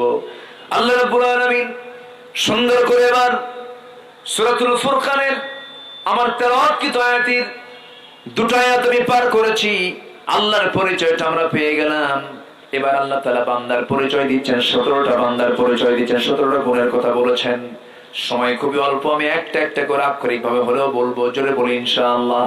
আল্লাহ রাব্বুল আলামিন সুন্দর করে বলছেন, আমার প্রকৃত বান্দাগুলোর ভিতরে এই 17টা গুণ থাকবে। আল্লাহ রাব্বুল আলামিন বলেন, ওয়া ইবাদুর রাহমানিল্লাযীনা ইয়ামশুনা আলাল আরদি হাওনা ওয়া ইযা খাতাবাহুমুল জাহিলুন ক্বালু সালামা ওয়াল্লাযীনা ইয়াবীতুনা লিরাব্বিহিম সুজদান ওয়া কিয়ামা ওয়াল্লাযীনা ইয়াকুলুনা রাব্বানা اصرف عنا عذاب جهنم إن عذابها كان غراما إنها ساءت مستقرا ومقاما. جربوا الله أكبر. আল্লাহর প্রকৃত বান্দাদের ভিতরে 17টা কাজ থাকবে। নাম্বার 1 হলো ওই সমস্ত বান্দাগুলো বিনয়ী হবে, জমিনে চলতে নিয়ে বিনয়ী হবে, উগ্রতা থাকবে না তাদের মাঝে, তাদের মধ্যে বদমেজাজ থাকবে না, তারা হবে বিনয়ী মানুষ, তারা নম্র মানুষ হবে। এমনকি ভিতরে বাইরে, বইয়ের সামনেও তারা বিনয়ী হবে, ভাইদের সামনে বিনয়ী হবে, বাইরেও বিনয়ী হবে। উগ্র বদমেজাজি এই সমস্ত লোকগুলো জান্নাতের গন্ধ পাবে না, বলেছেন মুহাম্মদ সাল্লাল্লাহু আলাইহি ওয়াসাল্লাম। দেখবেন কিছু কিছু পুরুষ আছে বউকে পিটায়, খুব রাগ, খালি বউকে মারে, এরকম পুরুষ তো মনে হয় আত্রায় নাই। আসতে বলবেন না, আছে না নাই? আমার মার এখন খুশি হওয়া শুরু হয়েছে, হুজুর ভালো করে কম, একটু বসেন। এই যে চাচা ওঠেন কেন, এই বসেন। কষ্ট হচ্ছে কারণ 1:45 মতো বেজে যাচ্ছে, কষ্ট হচ্ছে, আমি সময় খুব বেশি জেনে করতে হয় না, একটু বসেন। বিদ্যুৎ চলে গেছে কত আগে, এখনো আসে না? না এখন আসে নাই, জেনারেটর চলছে, চলুক, সমস্যা নাই। আমরা তো অনেক আধুনিক হয়েছি, বিদ্যুৎ ঘন ঘন যায়, ঘন ঘন আসে। ঠিক। হ্যাঁ,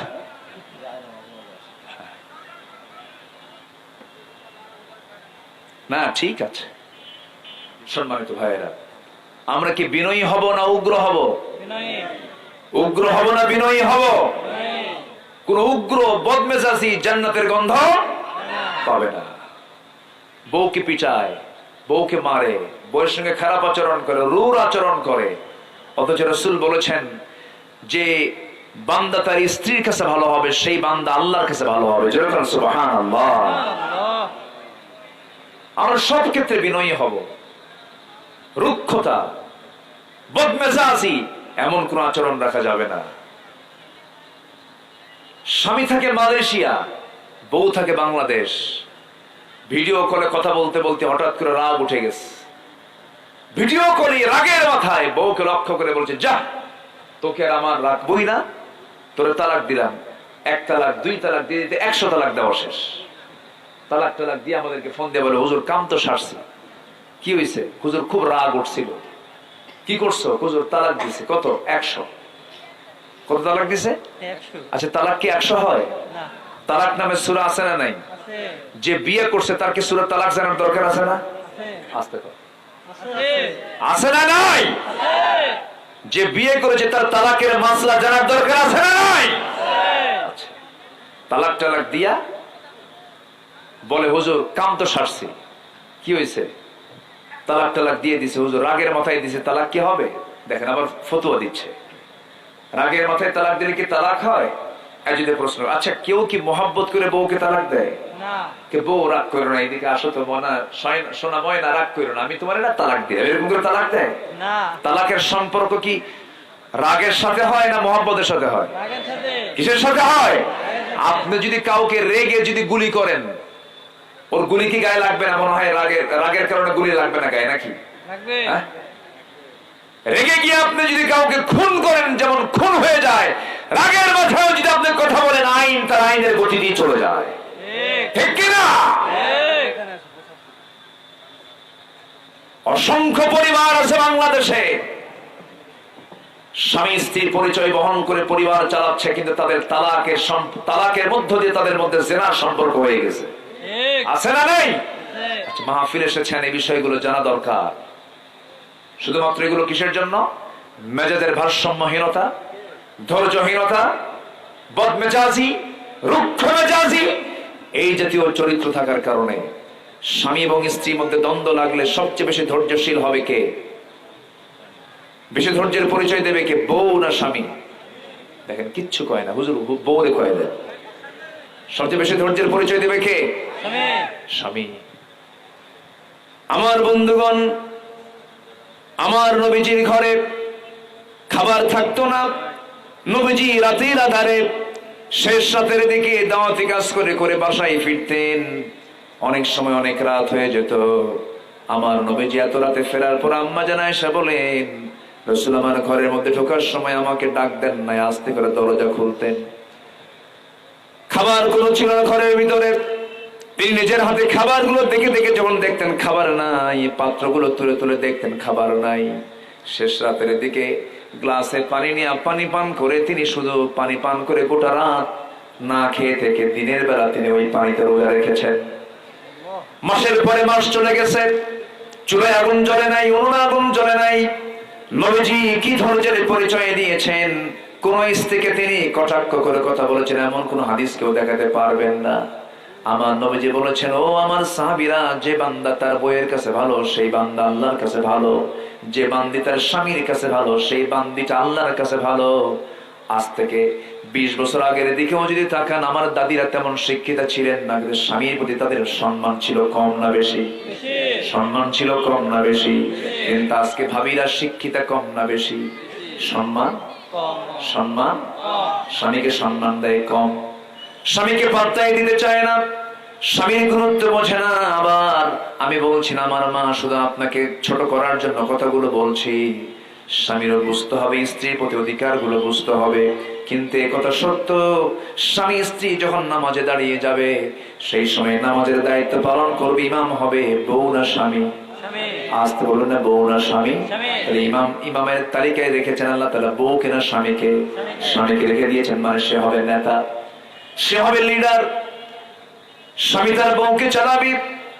স্ত্রী যদি 1000 কোটি টাকার মালিক হয়, স্ত্রীর দায়িত্ব নয় যে তার স্বামীর খরচ আদায় করবে, বরং গরিব স্বামী হলো, গরিব স্বামীর দায়িত্ব হলো ধনী বউটাকে চালানো। ইসলাম এই সিস্টেমটা করে দিয়েছে। জবাবদিহি করতে হবে স্বামীকে। আল্লাহ তাআলা স্বামীকে এই দায়িত্ব দিয়ে এই দুনিয়াতে পাঠিয়ে দিয়েছেন।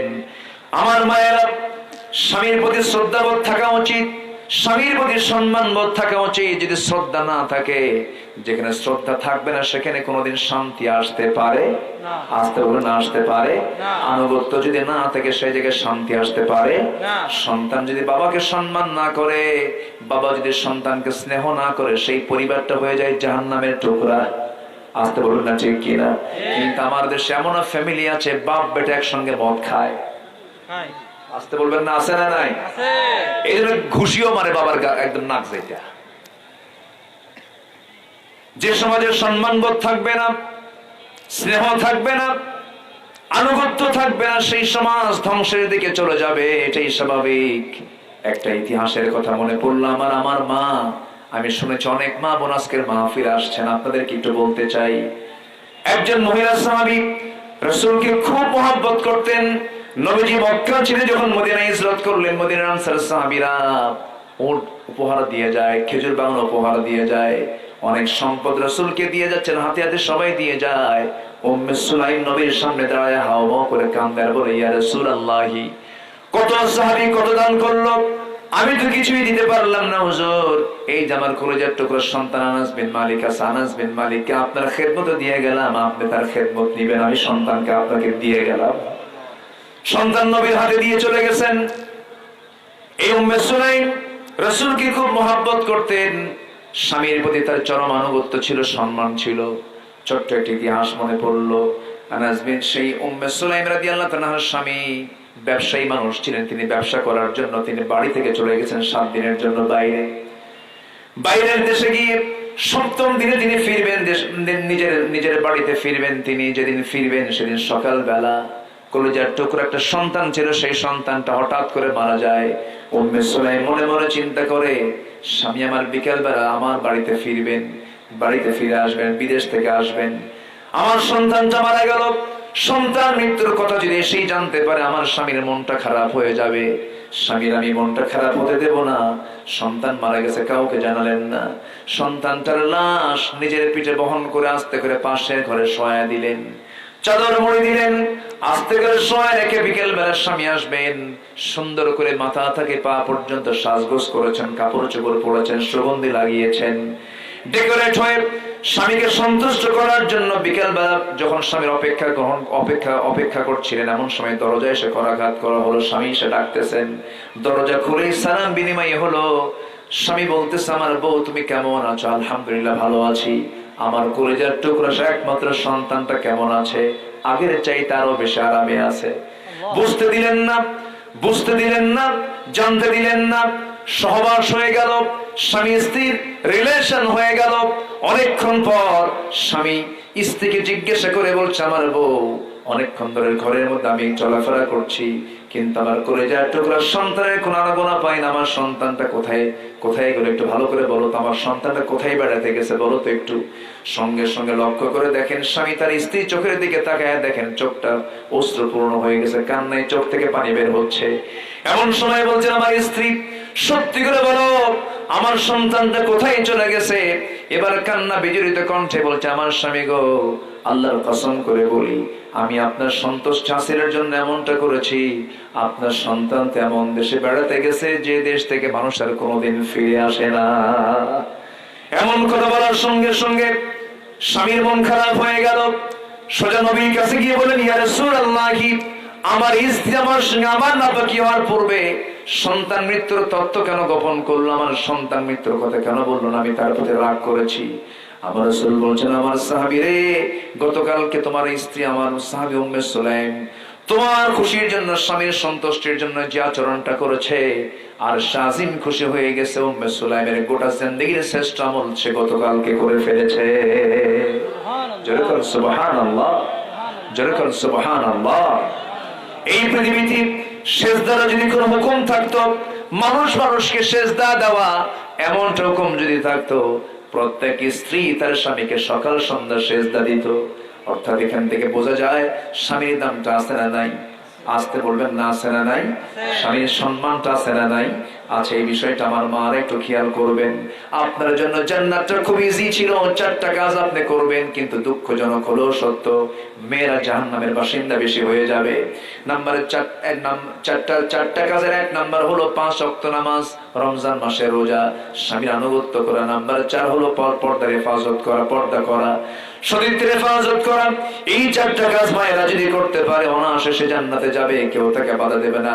আল্লাহ তাআলা নিজে বলছেন, আমি তার জন্য 8টা জান্নাতের প্রত্যেকটা দরজা খুলবো, খুলে রাখবো, তার মন মতো, তার ইচ্ছা মতো সে কোন জান্নাত দিয়ে সে জান্নাতে ঢুকে যাবে। যেরকম সুবহানাল্লাহ।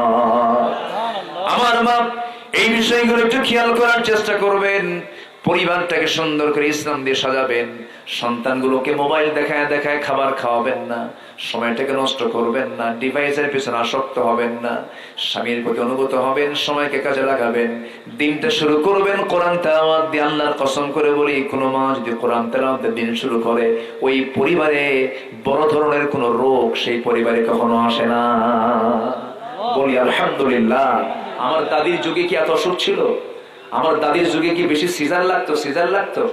আমার দাদি যে প্রসব বেদনা সহ্য করেছেন, তাদের কি সিজারের প্রয়োজন হয়েছে? কেন? আমার দাদি কোরআন তেলাওয়াত দিয়ে দিন শুরু করেছেন। আজকে ভাবিরা কোরআন তেলাওয়াত দিয়ে দিন শুরু করে না, নাটক দেখে দেখে গোটা রাত পাড়ি দেয়। আমার কথা কি বিরক্ত হচ্ছে আপনারা?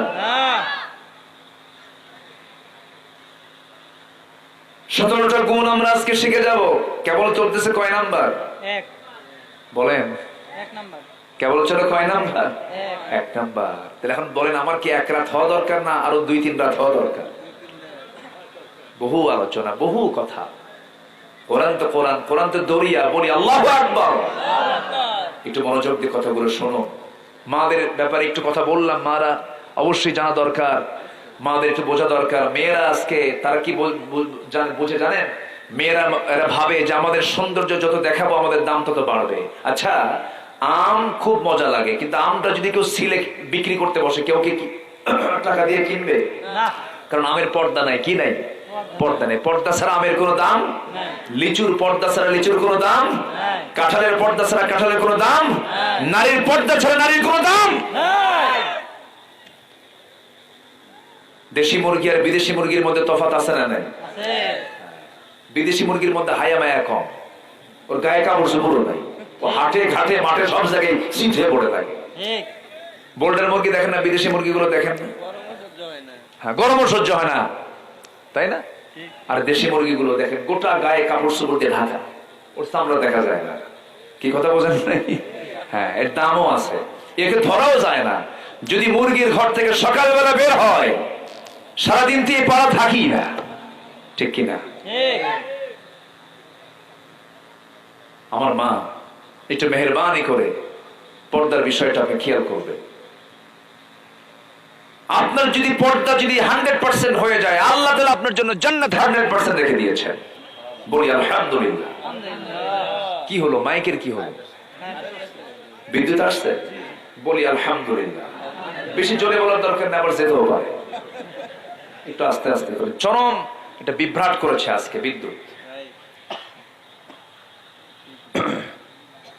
সৌদি আরব, আমি গত রমজানে দুবাই, কাতার, সৌদি আরবে আমার সফর ছিল। তো সেই জায়গায় বিদ্যুৎ যাওয়াটা একটা অসম্ভব ব্যাপার। যদি বিদ্যুৎ চলে যায় 5 মিনিট যদি বিদ্যুৎ না থাকে, লক্ষ লক্ষ মানুষ মারা যাবে। 1 সেকেন্ডের জন্য সেখানে বিদ্যুৎ যায় না।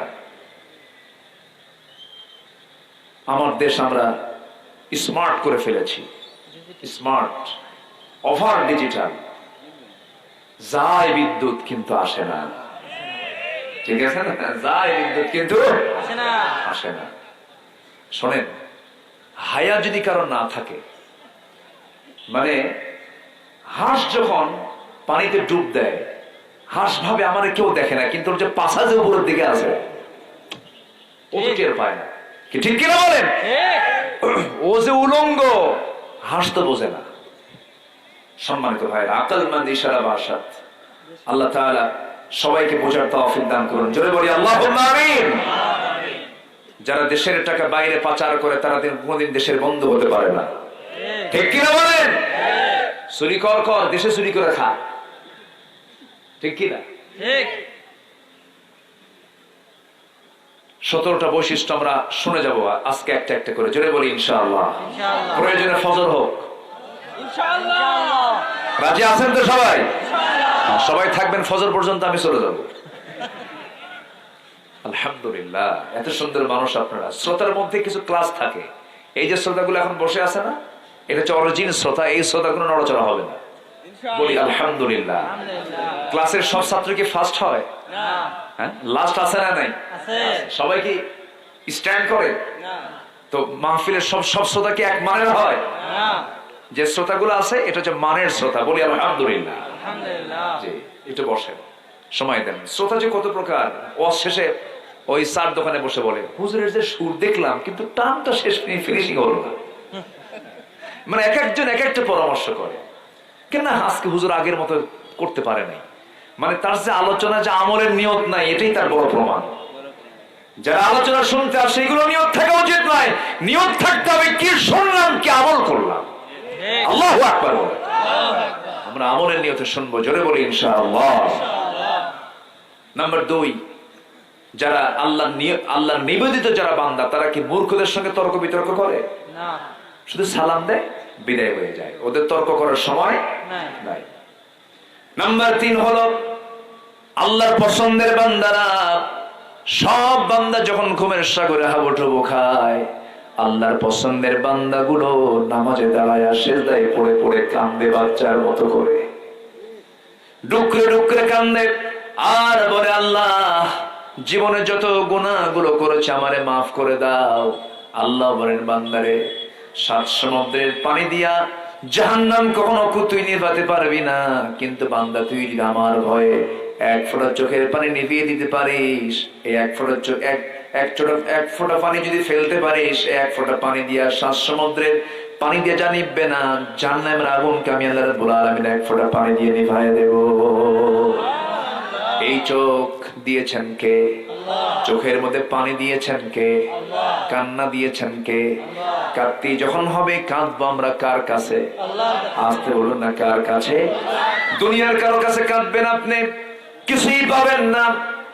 দুনিয়ার কারো কাছে কাঁদবেন আপনি, কিছুই দিবে না সে। কিছু আপনাকে বড় জোর সান্ত্বনা কিছু দিতে পারে, কিন্তু আমি যদি কাঁদার মতো আল্লাহর কাছে কাঁদতে পারি, সম্পূর্ণ দেওয়ার যোগ্যতা একমাত্র কেবলমাত্র শুধুমাত্র কার? আল্লাহ আমাকে দিবেন। আমরা সিজদার মধ্যে কাঁদবো, গুনাহ করেছে কেঁদে নেব, আল্লাহ মাফ করে দিও, আর এই গুনাহটা করব না। ও আল্লাহ, আমি এই পাপটা করেছি, পাপ আর জীবনে করব না।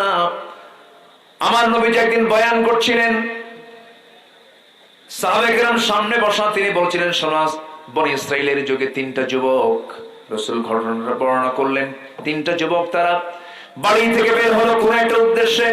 হঠাৎ করে রাস্তার মধ্যে ঝড় শুরু হয়ে গেছে। সেই ঝড় থেকে বাঁচার জন্য তারা করলো কি, একটা পাহাড়ের গর্তের মধ্যে তারা আশ্রয় নিল। প্রবল বৃষ্টি শুরু হয়ে গেছে, উপর থেকে বড় জনের একটা পাথর এসে যে গুহার মধ্যে আশ্রয় নিয়েছেন তারা, ওই গুহার মুখটা বড় পাথর দিয়ে আটকে গেছে। সে পাথর বের হওয়ার কোনো সুযোগ নাই, মৃত্যু ছাড়া কোনো উপায় নাই। এই তিনজনের চক্ষু ছোট হয়ে গেল, চেহারা ভীত হয়ে গেল, মানে মনে মনে চিন্তা করছে মৃত্যু ছাড়া কোনো উপায় নাই। সাহাবায়ে কেরাম বলেন, ইয়া রাসূলুল্লাহ, এরপরে কি হলো? রাসূল বলেন, এরপরে তিনটা যুবক ওই গুহার মধ্যে আটকে পড়ার পর তারা চোখের পানি ফেলে ফেলে তিনজন তিন দিক হয়ে আল্লাহর কাছে প্রার্থনা করছে। এক যুবক বলতেছে, আল্লাহ, জীবনে তেমন কোন আমল করতে পারি নাই, তবে কোন এক রাতের আধারে আমি অনেক রাত্রে করে বাড়িতে ফিরলাম, বাসায় ফিরলাম, আমার বউ আমাকে পানি দিল, আমি ওযু বানায় নিলাম, এরপর আমাকে এক গ্লাস দুধ দিল, সেই দুধের গ্লাস হাতের মধ্যে নিয়ে আমি দুধ পান করব। মার কথা মনে হলো, দুধ পান করলাম না। মেয়েটা এসে কান্না ধরলো, সে কান্নাকাটি করবে, সে দুধ খাওয়ার জন্য কান্নাকাটি করলো, আমি তাকেও দুধ দিলাম না, নিজেও পান করলাম না। সন্তানকেও না দিয়া মা, বৃদ্ধা মা ঘরে আছেন, দরজার কাছে গিয়ে দেখি মা আমার ঘুমানো, শিওরে দাঁড়াইয়া থাকলাম। যখন মা স্বেচ্ছায় যখন জেগে গেলেন, আমার মাকে বললাম, মা, এই যে গ্লাস তোমাকে দুধ পান করানোর জন্য অপেক্ষা করছি, মা, আমি তোমাকে আজকে দুধ খাওয়াবো। ওই গভীর রজনীতে জেগে মার পাশে বসে শেষে আমি দুধ না খেয়ে আমার মাকে দুধ পান করিয়েছি। এতটুকু খেদমত তোমার যদি পছন্দ হয়, বিপদ থেকে বাঁচায় দাও। সঙ্গে সঙ্গে রাসূল বললেন, ওই পাহাড়ের গুহা থেকে মুখ থেকে পাথর কিছুটা সরে গেছে। দ্বিতীয় যুবক দোয়া করতেছে, আল্লাহ, জীবনে তেমন কোন আমল করতে পারি নাই, তবে কোন এক শ্রমিক আমার কাছে কাজ করতে এসেছিল, শ্রমিকের পাওনা সন্ধ্যার সময় আমি তাকে দেব, কিন্তু সে আমার কাছে আসে নাই, জরুরি কাজে সে চলে যায়। দীর্ঘদিন সে আমার কাছে আসতে পারলো না, কিন্তু শ্রমিকের টাকাটা আমি আমার কাছে রেখে দেই নাই। শ্রমিকের টাকা দিয়ে একটা ছাগল কিনেছিলাম, সাগি কিনেছিলাম, সেই সাগি থেকে ছাগলের পাল হয়ে গেল। অনেকদিন পর যখন সে আমার কাছে আসলো, আমি তাকে টাকাটা না দিয়ে আমি ছাগল পালটা টোটালি তার হাতে তুলে দিলাম। আল্লাহ, এতটুকু আমানত আমি রক্ষা করেছি, এই বিপদ থেকে বাঁচায় দাও। গুহার মুখ থেকে পাথরটা আরেকটা সরে চলে গেছে। তৃতীয় যুবক দোয়া করে, আল্লাহ, জীবনে তেমন কোন আমল করতে পারে নাই, তবে কোন এক রাতের আধারে আমার চাচাতো বোনের সঙ্গে আমার চুক্তি ছিল, আগে থেকে পূর্ব পরিচয় ছিল, পূর্ব কথা ছিল। আমার চাচাতো বোনের ঘরের মধ্যে আমি ঢুকলাম, তার সঙ্গে আমি জেনায় লিপ্ত হব।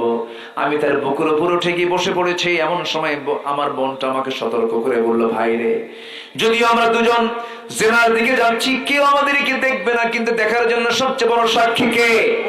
আল্লাহ আমাদের দেখে ফেলতেছেন। আল্লাহর কাছে এমন বড় অপরাধ করে ফেলবো, আল্লাহর সামনে আমার ভাইরে সতর্ক হয়ে যাও। বোন আমাকে যখন সতর্ক করলো, আল্লাহ, আমি জেনার কাছে যাই না, সেই জায়গা থেকে আমি উঠে এসে তোমাকে সন্তুষ্ট করার জন্য সেজদায় পড়ে গিয়েছিলাম। এমনটা ইবাদত তোমার যদি পছন্দ হয়, আল্লাহ বিপদ থেকে বাঁচায় দাও। এই তিনজন যুবকের দোয়ার বদৌলতে ওই পাহাড়ের গুহার মুখ থেকে টোটাল পাথরটা সরে গেল। এই তিনটা যুবক বড় বিপদ থেকে আল্লাহ তাদেরকে হেফাজত করলেন। যেরকম সুবহানাল্লাহ। আমার নবী যেই ঘটনার মধ্য দিয়ে তিনটা শিক্ষা দিয়ে দিলেন, আমানতের হেফাজত করা, যৌবন হেফাজত করা, এরপরে হলো পিতামাতার সঙ্গে সুন্দর আচরণ করা। আমার বন্ধুগণ, আমি যে আলোচনার শুরুতে একটা হাদিসের রেফারেন্স দিয়েছিলাম, রাসূল বলেছেন তিনটা বড় বড় কবিরা গুনাহ, এর মধ্যে পিতামাতা আছে না নাই? আসতে বলবেন না, আছে না নাই? এই পিতামাতার সঙ্গে যে নাফরমানি করবে, তার নামাজ, তার তাহাজ্জুদ, তার দান সদকা কোনো কিছু কবুল হবে না, বলেছেন মুহাম্মদ সাল্লাল্লাহু আলাইহি ওয়াসাল্লাম। বাপ মাকে ভাত দেয় না, বাপ মার সেবা করে না, বাপ মার পাশে দাঁড়ায় না।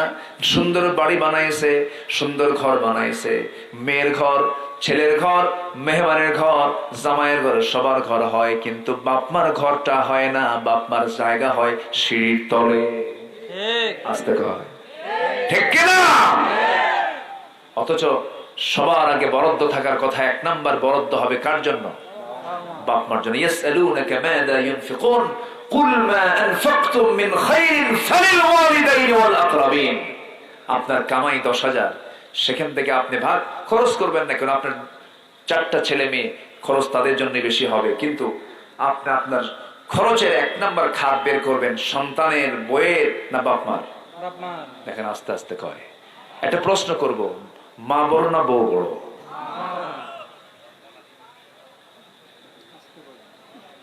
ভালো করে বলবেন, মা বড় না বউ বড়? আওয়াজ কিন্তু কম হলো। মা বড় না বউ বড়? অনেকে চিন্তায় আছে, হুজুর কি কই, আসলে বাস্তবতা তো মাহফিলে মা বড়, বাড়িতে বউ বড়, তাই না? বউ যখন আসে নাই তখন তো বাড়িতে কোনো ডিস্টার্ব ছিল না। কি আসতে কয়, বাস্তব কথা বলছে, অবাস্তব কিছু বলতেছি না। বউ যখন ছিল না তখন কি বাড়িতে কোনো ডিস্টার্ব ছিল? না। ছিল ডিস্টার্ব? তাহলে ডিস্টার্ব শুরু হলো কোন সময় এসে? বউ আসার পর। তাহলে বউ তাহলে ডিস্টার্ব না? আসতে কম, পাশে বসে আছে, ওটা হেড অফিস। ওটা কি হেড অফিস। বউয়ের সম্মান আছে, স্ত্রীর সম্মান কেন থাকবে না? অবশ্যই আছে। আপনার স্ত্রী তো আপনার সন্তানের মা, সেও তো মা। সে মা কিনা বলেন? আপনার সন্তানের মা, সে, তার সম্মান আছে। কিন্তু এখানে ম্যানেজ করতে হবে। কিছু মাও আছে, শাশুড়ি আছে, একটু বাঁকা টাইপের আছে, আছে না? বলেন তো, আছে। শাশুড়ি বলে যে আমার মেয়েটা এত, আমার মেয়ে কি বলে, আমার জামাইটা এত ভালো, আমার জামাইয়ের মতো জামাই হয় না, আমার মেয়ে যা বলে তাই শোনে, এমনকি আমার মেয়ের কাপড় চোপড় ধুয়ে দেয়, আমার জামাইটা এত ভালো, জানো, খুব ভালো। কিন্তু আমার ছেলে মানুষ হলো না, আমার ছেলে খালি বইয়ের কথা শোনা, বউ যা কয় তাই শোনে। কিন্তু একটা মহিলা কি দুই কথা বললে কি সেটাকে মহিলা কি মহিলা থাকে না মুনাফিক হয়? কি হয় কোন তো মুনাফিক। এরকম মুনাফিক মার্কা শাশুড়িও কিছু আছে না? নাই? আমি শক্ত কথাই বলে ফেললাম। আচ্ছা, আপনি মেয়ের ক্ষেত্রে এক আইন করবেন আর ছেলে বউয়ের ক্ষেত্রে আরেক আইন করবেন, এটাও তো ঠিক না, এটা উচিত না। আইন সবার জন্য কি সমান।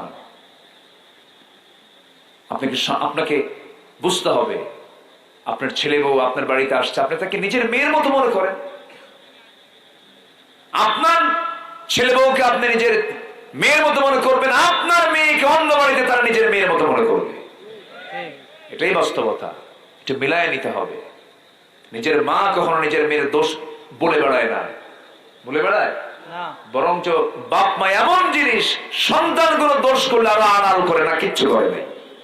আমার নিজের চোখে দেখা, ছেলেটা নেশা করত, প্রত্যেক দিন নেশা করে এসে মাকে মারত। নেশা তো নেশাই, প্রত্যেকদিন এসে মাকে মারত।